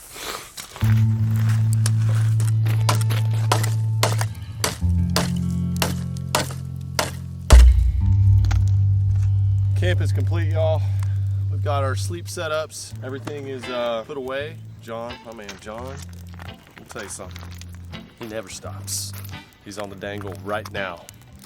And I'm taking care of the ambiance of camp. Gotta have a fire, you know? A fire is nice, especially in the wintertime. Sun goes down really early. It's like, what do you do? We got no cell phone service out here. We got no, electronics to entertain ourselves. Just enjoying the great outdoors. So having a fire, it's a frequency that works. It's nice. We're gonna set up our kayak chairs around the campfire. And John was gracious enough to cook some chili the other day, freeze it. It's been sitting at the bottom of his kayak, just kind of chilling in the cool river. And we're gonna bust that out tonight and eat some chili. Like mild, but Yeah. pretty good. And then I did. Oh, that's a bite. That's a bite. We're on. We're on, baby. We're on. Just had to switch spots. We're on. Jerry and I were talking about chilies and whatnot, and that rod just went right over. This is the power of canned corn. What could it be? It feels carpy. We really need it to be a common carp, or it needs to be like a 28-inch buffalo. I saw some gold. It could be a common carp. There could be 4 different things. One of which. Oh, it's a common. Is it a common? It looks like a common. Yes. Huge. What are the chances? All we've seen is buffalo. I know. I think it's a common. It's not fighting like a buffalo. Not as big as the first. I think it's common. It's a lot of color. It is a lot of color. The back is what's kind of confusing me. It looks like it's got. Yeah. Oh, it is a common. You're right. It's a common, dude. We might break 40 points just in the evening, which is nice because we really did not gain any points today. Like, we did have a good day of fishing. Like, Rackley caught some nice ones, I caught some nice ones, but like, those fish did not help us. And that's why it's so important to keep fishing. Even in the evening we were setting up camp. I'll be damned, it is a common. So, another sucker type fish, although this one is non-native invasive, and they're related to buffalo smallmouth suckers, but these fish are completely different. Oh yeah, dude. Look at that. That is a common. In the mouth with corn. All the way from Japan. Not a giant, but that's a new species, and that will definitely help. Just call me the sucker grabber. Gonna be, dude, that's 22 inches right there. 22. So, Rackley and I have racked up 49 points in a matter of 2 hours. Oh yeah. Nice one, man. Thanks for grabbing her. Dude, that's awesome. I mean, just sitting here by the fire, getting ready to cook us some chili, making points happen. So lucky, man. Let this beauty go. Right between your legs. Goodbye. All I can say is Team Guadalupe is going to have to really put the hammer down to beat us, because we are grinding. Huge striper and a huge catfish. True. Flathead. blue Yeah, cat. I mean, a bluegill, but like, Yeah, yeah, we're getting the long ones. yeah. I think the only thing we have left to catch here is like a catfish, which is why we've got that fish head soaking, and then we can also catch a drum. Drum will eat anything. So I haven't seen a gar, which would did help see a lot. one today. You but did? It was, yeah, he was low and slow. I don't think he liked the cold. But hey, let's go have some chili. Let these go have rods some chili, soak man. and wind down. 49 points like that. Let's go. Oh, babe. We got chili. We got Texas style chili, no beans, some cheese, beans for those who want them, and some tortillas. This is gonna be a feast. Fart fest. Fart fest!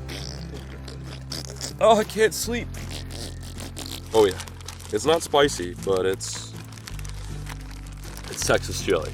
It's not like your Midwestern style. But I cooked this up with anticipation of this trip because, I mean, dude, if you're gonna be out here in the Texas wilderness, you gotta eat like a cowboy. So I found a really sweet Texas chili recipe online. It calls for nice peppers, some onions. Actually, we might be able to fit it all in here, dude. Yeah, go with a big pot. Yeah, dude. Let's divvy it up. I want to see. I'll make you one with I the do. I taco. want to. We've got some broken corn tortillas here. They unfortunately broke. I guess it was the Brazos server's a little too rough on the tortilla game. But this chili is a little different. It doesn't have beans in it. It's like Texas style. So what we're gonna do is we're gonna put this in a little bit of corn tortilla. Do me up one. If you want to open up that cheese for me, give you a little bit more sizzles there. It's like more of like a, I mean, it's like, I don't know. It's like, This is a taco. yeah, it's like a taco. You can eat it by itself, but it's good with, like, the tortilla kind of cuts the bite a little bit. There you go. All right. Let it rip. This is it. Half a taco. Chili. Let me know what you think. Give this. This is a John B special.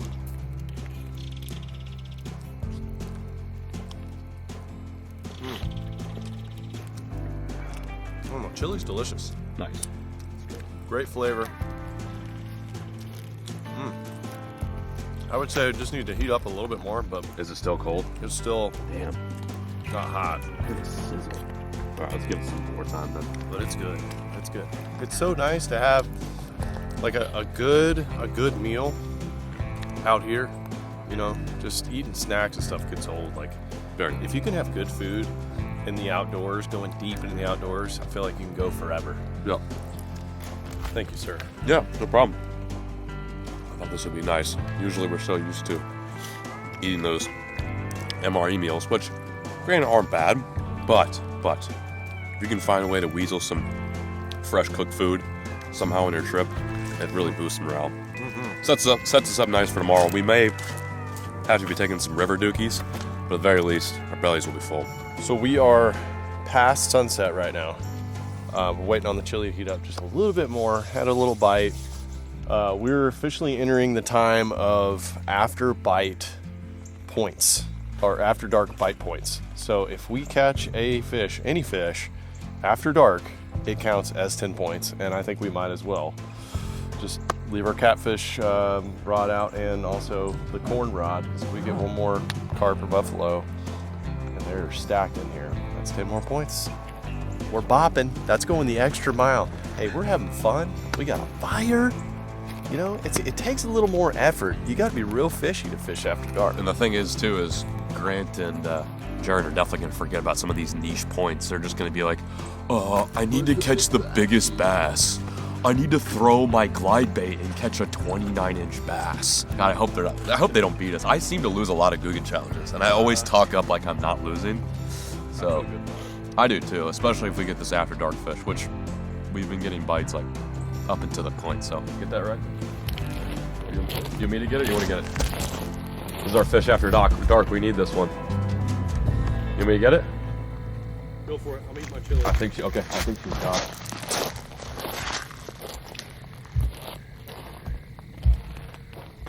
Might have dropped it. That might be it. That might be it. Oh, yeah. Yep, that's it. That's it. That's it. Let's go, baby. Fish after dark. No idea what this is. No clue. Could also be a catfish, too. Catfish are notorious night feeders. Doesn't feel monstrous, but it doesn't feel small. Dude, all we had to do was fish from the bank today. No kidding. Like, what the heck? I feel its tail kicking the line, so it's not like super small. All that matters, we're gonna get an automatic 10, even if it is smaller than our 2 catches from earlier. Let's get a visual on this thing. What do we got here, Rackley? Common. A small common, not gonna help us. Wow, we found like the only spot in this river that's got common, it seems like. I'm just gonna get a quick release on this guy. Or, no, I got him. A little itty bitty dude. I was hoping to be a little catfish. Hey, there we have it. This is our fish after dark. A nice little evening bug hatch here, somehow in the middle of December. And we have ourselves a barb. Quick release on this guy. Absolutely soaked me. There we have it. 10 extra points. Suck it, Jaron and Grant. You guys suck. Just like those carp. Get it? Because carp suck? Okay, anyway, I'm going to keep eating chili. I didn't hear anything. I know, I just came over here and it was just like sitting in the current. We were telling UFO stories. Oh God. It feels really nice. This might be half decent, I think.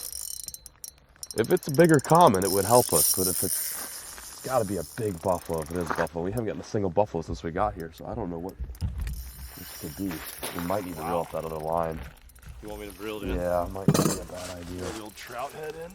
This thing's big. Fighting about like that buff.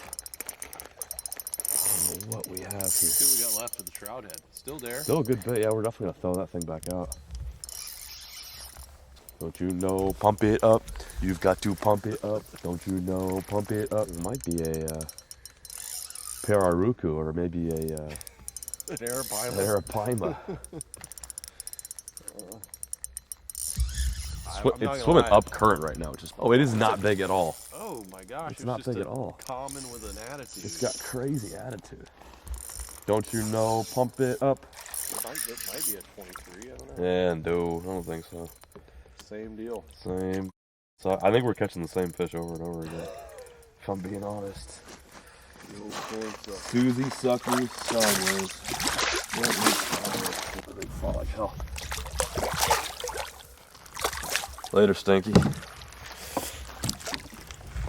Damn, it's like the same size common over and over. Cool, we caught it the one time. It was cool when we caught like the one common, but now that we're just catching commons, it's not that much fun. Unless it's a big one, then in that case, we're hyped. Well, sir, 10 more points onto the board. A fantastic run we were having out here. It's getting rowdy on the river. Cheers. Rackle and I are in such a good spot. We figured now that we've caught our fish after dark, there's nothing left to do than to celebrate with a nice stew over our fire, our warm fire that's going to keep us nice and toasty tonight. We've got one last half day on the river to make something happen. I really don't know what else we can do aside from trying to get a drum or upgrade that bass. I mean, we're just going to have fun. Yeah, we're going to have fun tomorrow, I See think. what happens. But the pressure's off. I feel like we've done good things out here. But Good. Teamwork. teamwork makes the dream work. Yes, sir. And the river has been rowdy. Indeed. It is that moment in the night where we're bidding farewell to you. We're about to crash ourselves and say goodnight. And when this video picks back up, you'll be seeing what Jaron and Grant are up to. About 3 hours south on yet another epic journey, that being on the Guadalupe River. One more day in the Brazos. Gonna be tough to say goodbye to this place, but I feel like we've dominated this river rumble so far. Cheers to Brazos, and cheers to y'all.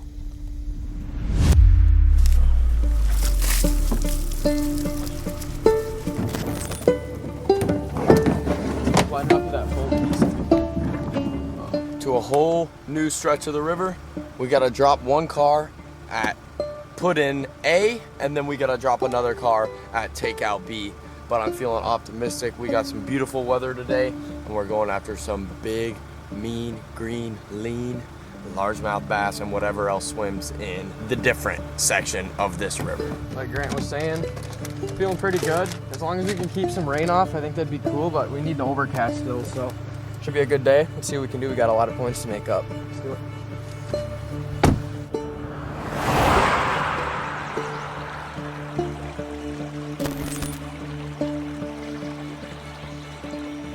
Day 3, no shower, sleeping on the riverbank. Feeling it, brother. I'm starting to feel it. I'm smelling you, smelling me. It'd be possible not to smell me right The now. undercarriage just needs a wash. Yeah, I could go for a nice glop of Old Spice right now. But anyway, guys, welcome to day number 3, our last and final day for Team Rackley and John on the wonderful, beautiful, legendary Brazos River.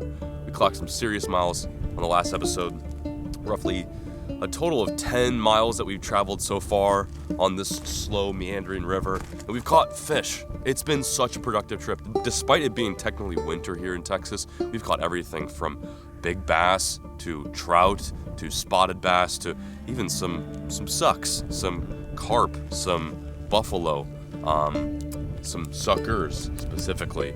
And seeing as we are on day number 3 of floating the legendary Brazos River here in South Texas, I thought this would be an awesome opportunity to show you guys how I like to set up my kayak, things I like to bring, things I wouldn't recommend bringing, and things I absolutely would pack on a float trip, whether it be for a day or maybe a week-long send. So let's start off with the kayak. First and foremost, pick a kayak that is going to be lightweight, that isn't too big, and that also isn't too small.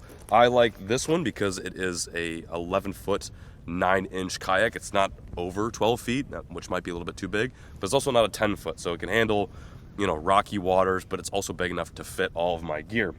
Of course, we're filming, so we've got all kinds of crazy stuff like a camera and a big battery pack, which we'll talk about later. And then on down here, we've got my rods. Now, normally I like to keep a rod holder at the back of my kayak, but one thing that no one tells you is if you have your rod holders upright the entire time you're floating on a river, chances are you're gonna go under a low-hanging tree, and those rods are gonna get caught in the tree, and you're gonna break rods. Trust me, it happens. And you might think to yourself, oh, I can take those rods out and put them in real quick. When the water's moving fast and you're going under a big canopy, chances are you're gonna lose some rods. So I like to keep my rods up here. They're not too much in the way. The rods I like to bring are a variety of everything. I try not to overlap. So for this particular trip, we're going after big largemouth. I got a reaction rod, which is like a glass 7'3" setup. I've got my finesse stick, which I can use for shaky head, small jigs, but I could also transfer over to small cranks and jerk baits. I've also got my big bait rods, so big glides, big swim baits, A-rigs, things of that nature, anything that involves me using heavy gear. I've got this setup. It's an 8-foot, a 6'9", and a 7'3". Very important that you bring a variety of setups. I would also recommend bringing at least one spinning rod on your yak. That way, you not only can throw stuff like drop shots and shaky heads and Ned rigs, but you can also do a bit of catfishing, carp fishing. It's fun to have a variety of tools on your deck, so that way you can pivot from one species to the next, because you may find the bass aren't eating. Okay, up next we got the seat. I like a little cushion on the back of the seat. I keep my water shoes right here. If I'm not in the water, I'm usually wearing Googan rubbers. These are really nice. Obviously they're meant for being on the boat, but they're also great on the kayak. I've got pliers, always good to have a good set of pliers. These also double as like needle nose pliers, so I can change out hooks and baits. It's got cutters on there. Bring a multi-tool, something that can do it all. Very important. Keep my water right here attached to my kayak. You never ever want to have your water bottle loose on your kayak, because if you roll or you flip, you don't have a water bottle, you're absolutely screwed. You're gonna be drinking from the river and you might risk the inevitable case of diarrhea. Under here, got all the tackle. I bring one tackle tray. It may seem like a small amount, but the less you bring, the lighter your kayak's gonna be and the more versatile you can be on the river. I've got bladed jigs, jerk baits, jigs, terminal tackle, some little trout stuff because this river does have trout on here. Just a hodgepodge. And this tackle box always varies depending on where I'm fishing. So this might look completely different if I'm fishing, let's say, the Guadalupe River or maybe the Colorado River. Under here as well, I've got this Bass Mafia bag. I keep all my extra line in here, including extra 25-pound test, leader material. I've got hooks in here, extra hooks for crankbaits. You want to just be prepared for potentially any outcome. So, if I'm bending hooks out on rocks or if the fish are pulling me off, like I want to be able to switch hooks and just have an opportunity where I'm not like, oh shoot, I wish I'd have brought that. But there is a happy balance. You want to bring just enough. Like instead of bringing 5 extra of something, bring 2. That should be plenty. Okay, so that's like the fishing department of my setup. Over here, we've got how we survive on the river. Sleeping bag. This is a $20 sleeping bag from Walmart. I've had it for almost over 10 years now. It's great. It works. Nothing special. Behind here too, I've got a little cooler, which we had some chili in that I cooked previously, so that stayed cool and dry. Also keep a trash bag in here because you always want to be sure to take and pick everything up from your campsite that you have, leave no trace. Got some caffeine pouches in here, some snacks, just some hodgepodge of things. I got my bedding foundation right here. This is just foam. It doesn't do much alone, but underneath some other bedding, it's really nice. Behind that, 5.5 gallons of water. If you're gonna be kayaking in the summertime, I would recommend bringing at least one of these per person. 5.5 gallons might seem like a lot, but if you're doing like a 40-mile trek in the heat of like Texas summer or down south, you're gonna go through water very fast. Thankfully, it's December here, it's not too warm, so we've barely even tapped into this gallon, but always bring more water than necessary. And I'd even recommend packing a life straw. Even though they're not proven to clean out certain types of like viruses and bacteria, it's a nice secondary in case your water spills in your SOL. Behind here too, I've got my self-inflating bedspread right there, waterproof backpack with all my clothes, of course a life vest, and then lastly at the very back end, I've got my power pole. Wouldn't recommend doing this, it's not a necessity, but it's really nice to kind of stop, pause in the middle of the river when you've got current and you need to retie or readjust something. It is nice to have a shallow water anchor. You can also just get a regular anchor too and just throw it in and keep yourself locked in. But that is everything I like to bring on my kayaks, and hopefully you have a better idea as to how you can pack and be prepared. Everything you see here has been on over 100 miles of Texas rivers, and I've been doing this for many years now. While I'm not a pro, I'm experienced and it works for me. So I wouldn't change anything about this other than maybe catching more fish. That's the only thing I would change about this setup, but that is the ultimate goal of being out here in the river. It's a challenge. You gotta stay on your toes, and you gotta make sure you pack right. Don't overpack, don't underpack, find that happy middle.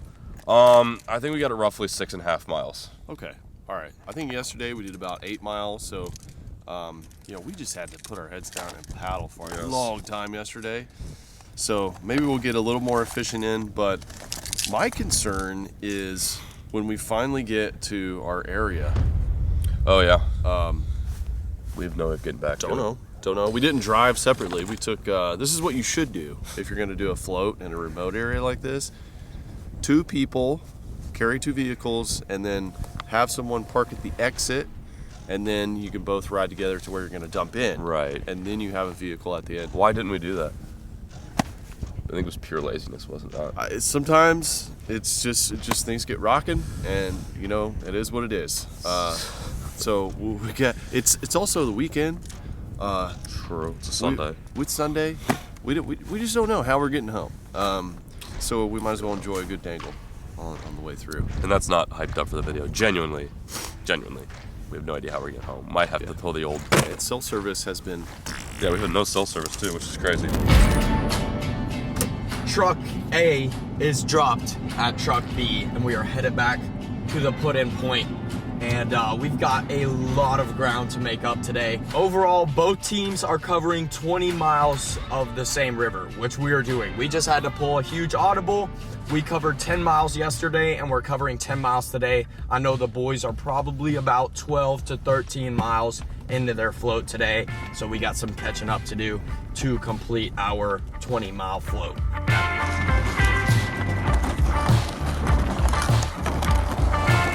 Last time I was here, there was not vegetation like this. Sadly, I packed stuff for clear water, no grass, rainbow trout, really just the section of the river that we were on yesterday. And then, like I was saying to Jaron, this is a completely different river, even though it is the exact same. As you guys can see, this mat behind me is about yay thick. That's called hyacinth. And especially in the wintertime, the fish like to tuck up in there and use it for cover and to feed. Sadly, all I got is one 15-pound fluorocarbon rod. Normally I would be soaking a frog in a punching rig all day. But that's okay, because we're gonna make do with what we got and see if we can't get on some big bass. Hey, here we go. This access point's a little bit more hairy than yesterday's, I would say. But we should be able to manage. The problem is that this cement is just, it's full of leaves and mud, so it is like glare ice. And we got a lot of weight coming here.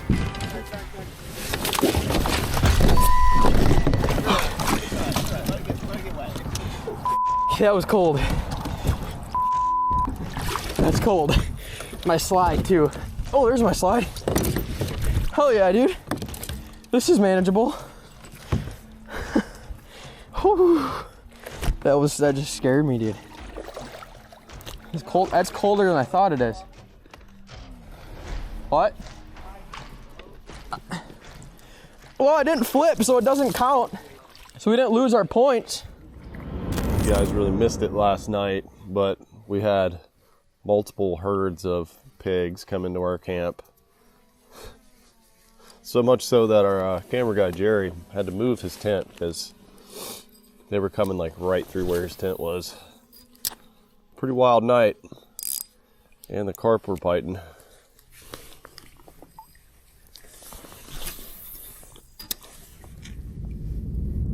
Oh, there's a fish. Come on, baby. Oh no. He's in rocks. Come on. He's got me in something. Light line. Feels nasty. I'm gonna try to just play him out. Feels good size, dude. Oh, he's out. He's still getting into something, dude. He's trying to get in these big rocks. Digging hard. I'm just so worried with the line. Oh no. No.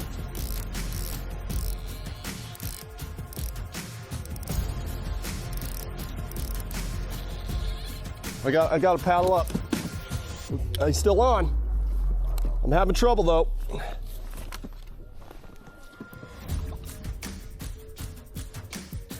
I don't know what he's in. Like, felt like rock, but I can't. I got light line. He's still on. I think he's just like, he's tired. Look at it. Oh my gosh. Like every time I pull up on him, he kind of jerks back, go way farther down.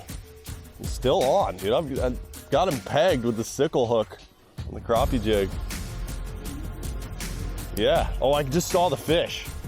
If I had a freaking dip net, dude. Okay. Oh! Broke it. Sorry. Damn it. I was trying to knock it. Big bass, you think? I don't know. I mean, it hit a jig, so. Yeah. Damn. Dude, it broke it like right close to the hook, too.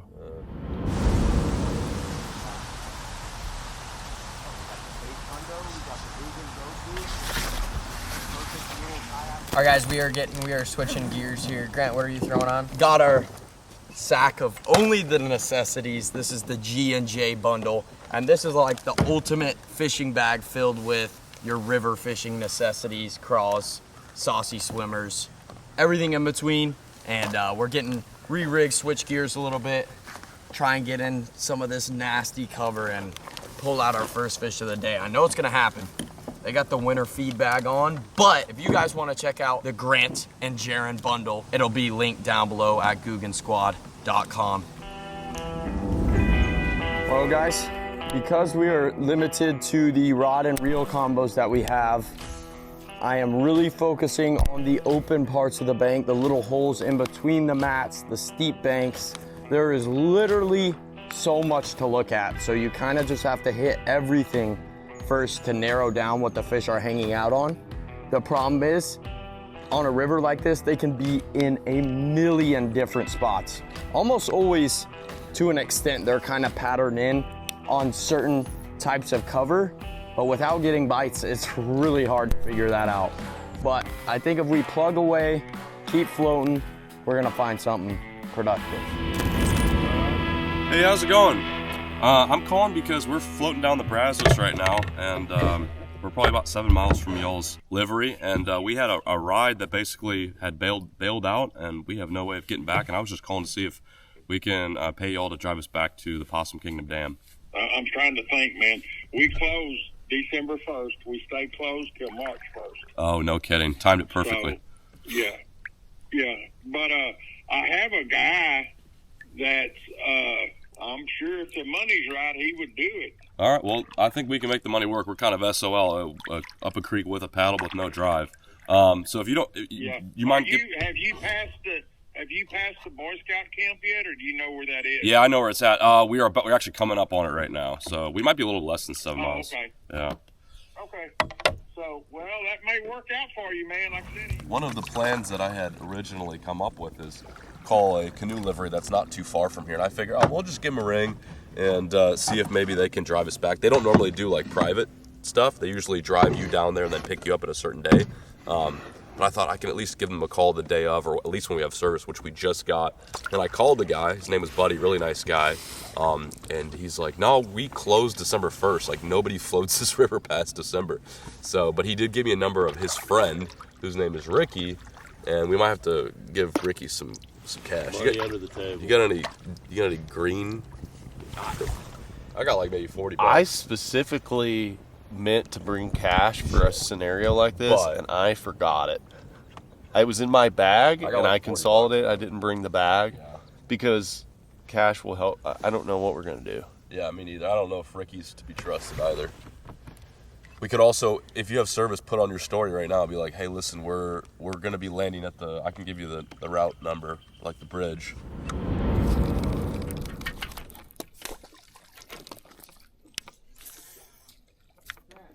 Oh, there was a bite. Got him.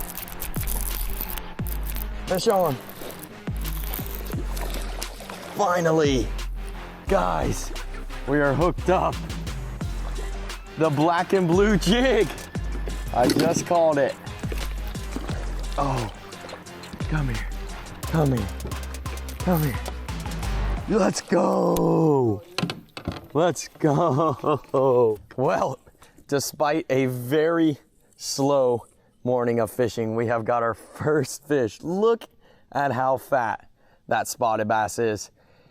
And wow, it has been just incredibly slow. Texas is not showing out for my boy that is not from here, but it's okay. It's a sign of life. I switched that black and blue gridiron. I have been saying, like, okay, the one thing I haven't tried is black and blue. Thunk, nice bite. And there are no slot size on these guys, so I'm feeling hungry. You feeling hungry? Put him in the canoe. Yeah, we're gonna keep this guy. I promise you, there's hundreds of these in the river, even though we are not catching them. I have been down here before and caught 50 in a day. So taking one for us to enjoy seems fair. Mwah, thank you. Look at that fish, not even shaped right. So guys, if you're not familiar, I would have thought this is a Guadalupe bass because that's what we mostly have here in Texas, but this stretch of the river is very unique and is loaded with these literal gluttons of spotted bass. And not only are these things a fun bite on the jig, a fun fight on the Googan go-to, but they taste delicious as well. Oh, it felt so good to get a bite. And hopefully, this is a sign of some better things to come. Can I squeeze it? Yeah, squeeze that freaking tummy, dude. Jaron, if you ever end up looking like the spotted bass, What would you do? I'm gonna like send you Weight Watchers or something because this thing is Yeah, you can do that. freaking loaded. Not pregnant, just fat. These things have one thing on their mind, that is to eat. I mean, just a pig.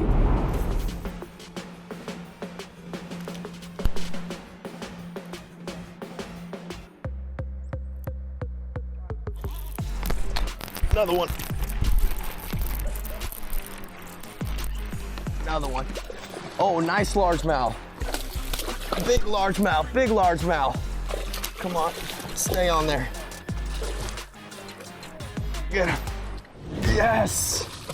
Let's go! All right, made the switch to the black and blue jig. Back-to-back fish. And the two species we came out here for. This isn't even a small one either. This is a nice fish. Threw that gridiron right up on the bank, dragged, and then my line was just taking off out in the middle. Much more subtle bite compared to that spotted bass. And we landed them.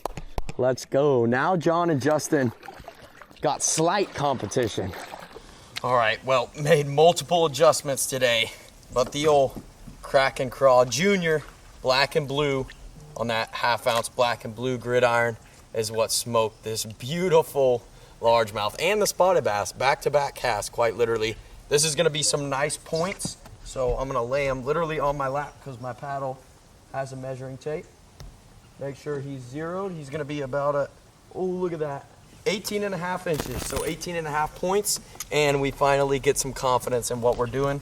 But if you guys wanna check out what I just caught this beautiful fish on, Kraken Craw Jr., Gridiron, definitely a confidence bait, then it'll be linked down below. We're gonna let this 18.5 inch, beautiful, dark backed largie back into the river. Finally, baby, finally. We're gonna keep dragging because there are fish that are 3 to 4 times that size in this river.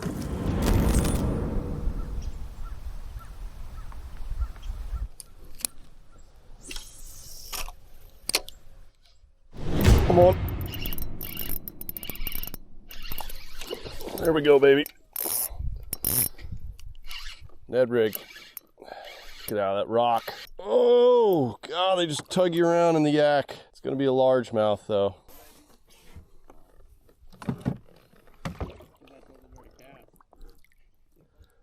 That was so funny. Jerry behind the camera right now, he's like, make a cast over here. Cast at me? Come on. Yeah, I was right in front of the boulder. Shout out to Jerry. Little rattling Ned right there. That's one of the baits in our Rowdy River bundle. Man, all of these fish that we've been catching out of this river are really healthy. Shout out to TPWD, keeping our lakes and rivers nice and plump. And wintertime, these fish are getting stacked up. So nice largemouth. Not going to help us, but really fun fish to catch. And just show you guys the rig here. Just doing a little drag and rattling Ned. Wah-bam. So this is one of the baits in our Rowdy River bundle, which I've got right here. And just a little Ned head with that rattling Ned. Great thing to fish around these rocks. You know, I've been getting some snags, but I know there's fish down there, and I'm really hoping to get a smallmouth. This is one of the ultimate smallmouth baits right here. So if you got some smallmouth in your rivers, we got you covered in there as well. And don't forget, me and John are going to be putting a couple of our baits that we've been using on this trip, cut them off, put them in the bag. So some of you guys that order these while they last, you'll get some of our personal baits in there. But just want to give you guys a little something, something. And I'm going to get back on these boulders. I think there's another one.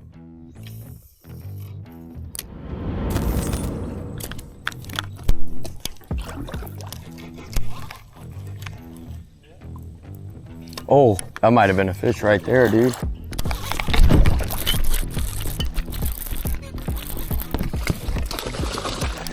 That was definitely a fish. Oh, another one. Little largemouth. That's all right. We'll take them. Nice and healthy. Ooh, look at that. This is not what your typical largemouth bass is built like. I mean, just like a square. That is a particular strain of bass here in Texas that grow very, very large. You can imagine if this guy was about that tall and he stretched out in, you know, every portion of his body, he'd be an absolute freak. But 3 fish in one stretch, guys. I think we're figuring out a little something. Sometimes a slight color change, like switching from natural colors, which I was doing, to this black and blue, all around black and blue, is enough to entice some of these fish in this muddy water. Typically, this water is extremely clear. Luckily enough, we've had a lot of nice rain here in Central Texas, but unlucky for us and the weekend we picked to do this river float, as you guys can see, I wouldn't say it's flooding, but it's definitely muddied and churned up the water in this river. So dark colors trigger those bass that are normally used to crystal clear water. Here we go. First one. Yeah. I switched to the black and blue bandito bug. Yeah. So black and blue, dude. It's just black and blue. Let's go. And I did let it sink for like 30 seconds, like you said. There's my first one of the day. Feels good. That's our 4th one now. First fish of the day. Feels amazing. It's like a little 14-inch largemouth. Another one just surfaced over here. So I've been casting this other side of the river, and I don't know, this side I don't know, they're pretty similar, but all 4 bites have came on the same side of the river. So it just feels good to like put something together. I mean, the last 3 hours have been Like we have put baits in spots like you would guarantee a fish would be sitting in, and they're just not there. So it's been really confusing, and it's just been on and off rain too. But Grant figured out black and blue, and we're continuing with the pattern. So we'll see if we can find a couple bigger ones, Paul. Yeah, that's my first Texas bass. All right, we're gonna let this one back here. See if we can get a nice little shot under the kayak. Oh, there she goes. That's sweet, dude. That feels so good to set into a largemouth here in Texas. My first one ever. I can't wait to I have to text my mom the picture as soon as I can because I know she'll be proud of me. Grant, would you say you're more proud of me or my mom's more proud of me about this?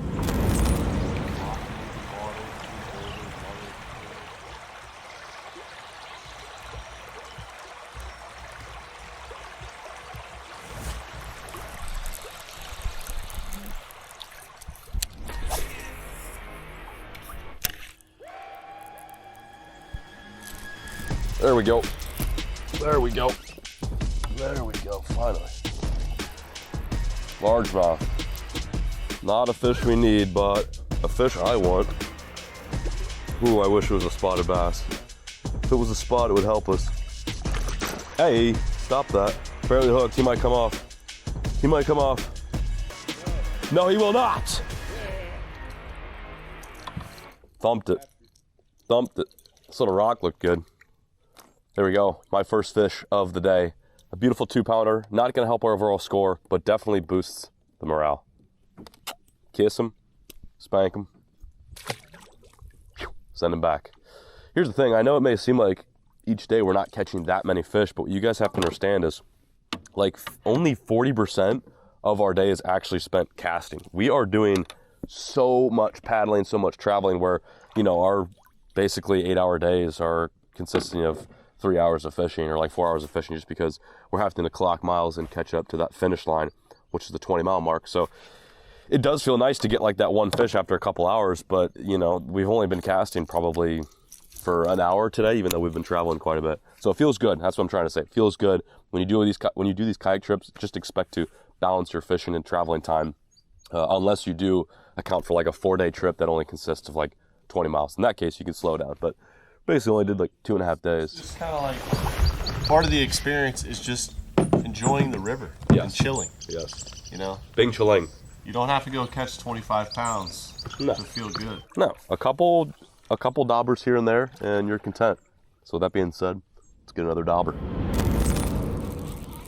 If that guy was paying me oh, no way. That was so sick. He ate it right at the boat. Big one, big one. I watched him come up and eat it at the boat. Oh my God. No. This is a nice fish, dude. Literally chased it all the way up. I killed it right at the boat and he swallowed it. This is a nice one. Oh, he's fat. Inhaled that black and blue chick. We're on him, bro. A little turn of events here. This fish is probably, I don't know, I'm gonna measure him. I don't know if he's longer than the last, but he is much heavier. That's like a mid to high 3-pound bass. Probably high 3-pounder, just because of his belly. But dude, this is why I love kayak fishing and river fishing. Kayaks are so stealthy and river bass are so aggressive that they'll literally come up and inhale your baits at the boat. That was absolutely beautiful. Mwah. Alrighty, well, another little tubby. Oh, finally getting into some fish. And man, do I love it. Oh, feels good. Just being out here by yourself, tossing a jig the way it should be, and just setting the hook. Man, I love when they come up and eat it at the boat. It literally makes the whole world stop around you. And I think it's time I can enjoy a drink of water and a snack because we're looking pretty good so far. You got a bite? Nice, dude. Real. Oh, it's a little one, dude. Little guy. That's a little Peter right there. Grant, I didn't know they were that small in Texas. Bro. That's a real bass in Texas. Yeah, sadly. Come on. I'm gonna follow it up with a 9-pounder. But I mean, it's not the smallest bass I've ever caught, but for being the second bass I've ever caught in Texas, yeah, it's amazing how much room I have to improve, right, Grant? Just fished around quite a bit. Jaron caught that little baby dude, but we're getting hungry. We need some protein to refocus, and there's no cleaner protein than spotted bass fresh out the river. So what we got right here is a little confluence of, well, actually not confluence, but a break in either side of the river, and right smack dab in the middle is a beautiful island. So I see no better spot to pull up, set up shop, and cook up this spotted bass, and then get back out on the water and try and get a bigger one.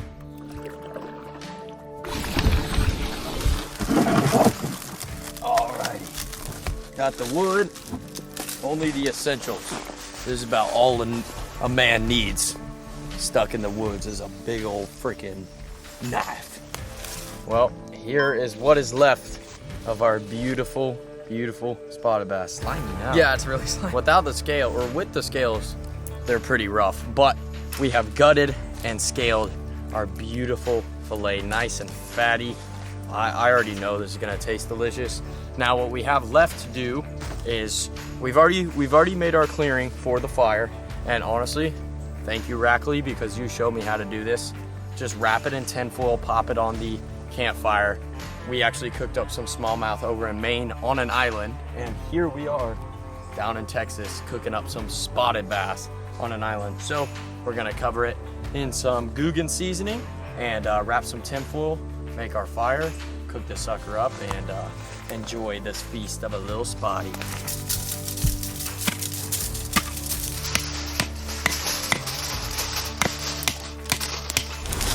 Alrighty, no lighter needed. Let's see. Oh, take that back.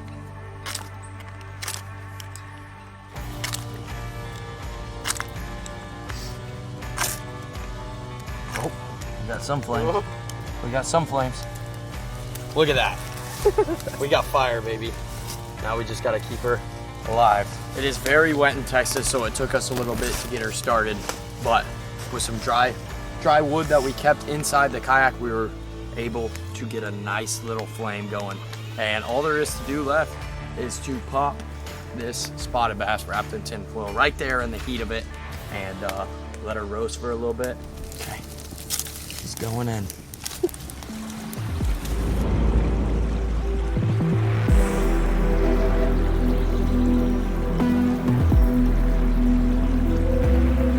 This is it. Final push. We're almost there.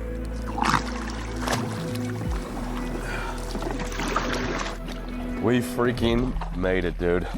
Rackley, we did it. Let's go. I cannot believe it. My hands are aching. We're sore. Got some muscle workout throughout the trip. Oh, it's all worth it, man.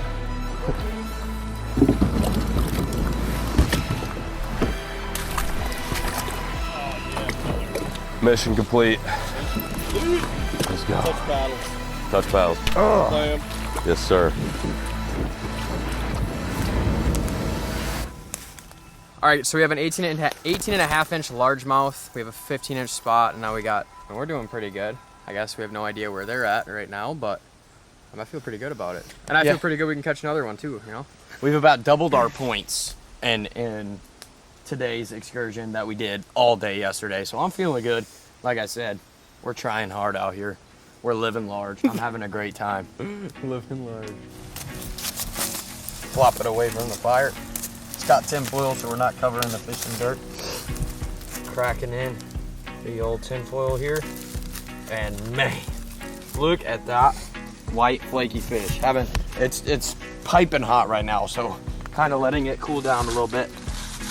Hopping on this wood right here, but you guys can see how white that fish is. I have a strong feeling that it's gonna taste pretty freaking good. What do you think, Grant? What does it taste like? Is it good? They're boned, obviously. Is it worse than that or what? Oh, 100%, dude. It's actually delicious. I thought that the smallmouth island camping in Maine was gonna be a hard one to top. Dude, I think this spotted bass beats it. Oh yeah, it's delicious. Like literally the most tender meat you can imagine. Man, I don't know about you, but I'm about to tear this sucker up. It is absolutely delicious. Yeah, that's amazing. Yeah, I told you. Really good. Spotted bass is the real deal. I wouldn't say go and kill every spotted bass in your lake, but if one swallows a hook, or you know you're camping with some buddies and you catch one, I highly recommend trying this. That is so good. There's our buddy. There goes our man. So he's walking up to go meet a stranger right now to drive him back to the truck, and we're gonna wait here. If he doesn't come back, I don't know. I've got SOS for service, so we got really no way to track John, communicate. We're just kind of trusting the system here. But we made it. We made it 18 miles, guys. My hands are sore. It's a good kind of sore, you know? We caught a lot of fish, and the camping aspect was just fun, man. It felt so good. Get on the riverbank at the end of the day, you're tired, fuel up, make a campfire. It's good memories. And hopefully we'll continue to talk about them with John. Hopefully he makes it back here. How's it going? Ricky? Hey, John, nice to meet you. Appreciate you helping us out. Shoot across the street. Let me pick up my little boy. Yeah, sure. All right, bud. Okay. Season closed down and gets a little slow. Yeah. Well, not for us anglers. It's good fishing right now. Y'all catch any fish? Oh, yeah. Yeah. Bass or? Bass, trout. We caught freaking Where's y'all catch the trout at? right at the dam. They're dumping them in by the thousands. Huh? Yeah. Yeah, we've been going out there and we ain't been catching. Really? No. It's been busy. I think they've been getting hammered, but we went and Yeah, usually we just cut minnows. yeah, they should be eating that. That's weird. They're not eating that. But dang, it's been good. Yeah. The bass are eating the trout right now, so the bass are big and fat. Oh yeah. Yeah. Yeah, they're strapping.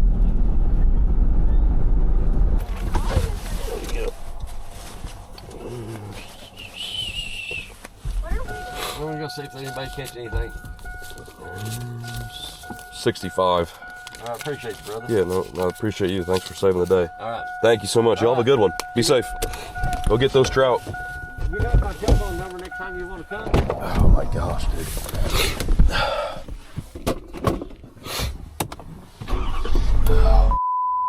Dude. Well, that was delicious. Honestly, I feel completely rejuvenated. Oh my god. What? Holy What? Jesus, dude. Spider? Yeah, and I felt something on my toe and I flipped out. It's a And then it's a big, Where is it? it's on this leaf, this lily pad right here. Oh, jeez. Yeah, That was fuck just that. on my toe, dude. Yeah, that's a big boy. I actually just almost fell down, and then I looked down and I saw it going past my foot. I'm like, that was cool though. It was a cool little pit stop. Campfire, we got some points. Cooked a fish, got some points, which we needed really bad. But now we're back in action, so let's get on the river. Oh, I see him now. Okay, let's get out of here.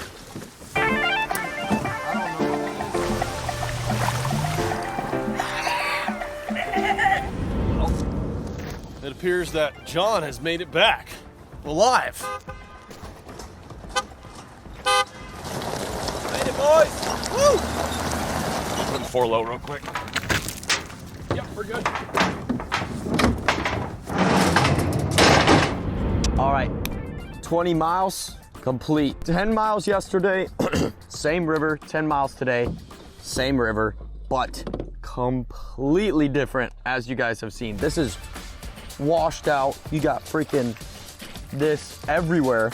Our previous float, yesterday's float, really no vegetation, crystal clear rocks, cold water, rainbow trout. If you caught a rainbow trout anywhere around here, I'd give you my boat or this kayak. Actually, maybe not this kayak because I do love this kayak. But just all in all, completely different topography. We ended, honestly, with a bang. We caught some nice fish, nice largemouth, nice spotted bass, which we enjoyed on the side of the river. And not even close to a nuclear fishing trip whatsoever, but we made the most of it. It was an adventure. We swam when we didn't want to. We got rained on. We camped on the side of the river. We ate hot dogs. We ate s'mores. I had a great time. 2 anglers, 20 miles of river, multitude of fish species, and 1 grand old time. Brazos boys fun, bud. made it work. That was fun. I feel like we put a hacksaw through this thing. Dude, we did. We did went some damage. Wabam! 19.7 miles. Yeah. Started off with a bang. You know, today the bite was kind of slow. It did a lot of paddling, but I think we still crushed it in points. We have no idea what the point standings are for Team Guadalupe. I think what's going to have to happen is we pack it up here, drive up to DFW the next morning once we're back in civilization, call them up, hop on a call, and that might be the big moment of truth, which sucks. Like, this is not behind the scenes BS. We're not hyping this up. We genuinely can't even text our girlfriends and our wives right now. So let's get some rest, wake up in the morning, and call up Team Guadalupe. Oh man, I feel bad even telling you how good our trip was. Yeah, let's hear it. Let's hear it. We'll make it pretty brief. I think, what do we have, Rack? I think total point wise, we had 157 points, I believe, roughly. Yeah, we absolutely crushed. I mean, the first day, floating down, immediately got on trout. So I was on kind of dinner mission, and then John was kind of ahead. He floated into a pool that looked sick, where the trout were flowing into. It was kind of like the last big pool. And there were fly fishermen.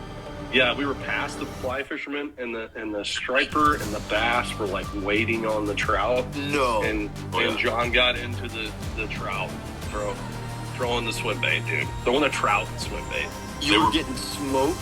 Yeah, and then what really sent us over the edge is one night we camped right like near this perfect little pool, and we just stuck some corn on the hook and caught common carp, buffalo. Buffs, dude. Yeah, big buffs, and then that gave us like 52 points. No way. and then we caught a fish after dark too, which felt like a ton of carp that just ran train through the carp. Wow. Sounds like you guys had a good adventure. It was nice. We thought you guys were. Yeah, we were surprised to hear that it was tough for y'all, but it sounds like... we thought we were gonna smoke y'all too. Yeah, yeah. You got smoked, but in a different fashion. Yeah. Fun challenge, good game, boys. We'll have to do this again. Maybe we'll do it on a better time of year, and maybe not December, maybe spring, and we'll switch up the teams and get after it again. The river mission is fun. You guys gotta redeem yourself, and then. Yeah, I was about to say we need revenge. Yeah. Oh, we're gonna come back stronger, Greg. Oh, we're gonna come back real strong. Well, regardless, that's a legendary video on your. Yeah, legendary. I can tell you right now, people are gonna be watching y'all's mission way more than ours. That's for sure. Good game, boys. That was fun. For those who are watching, be sure to check out the River Rumble bundles.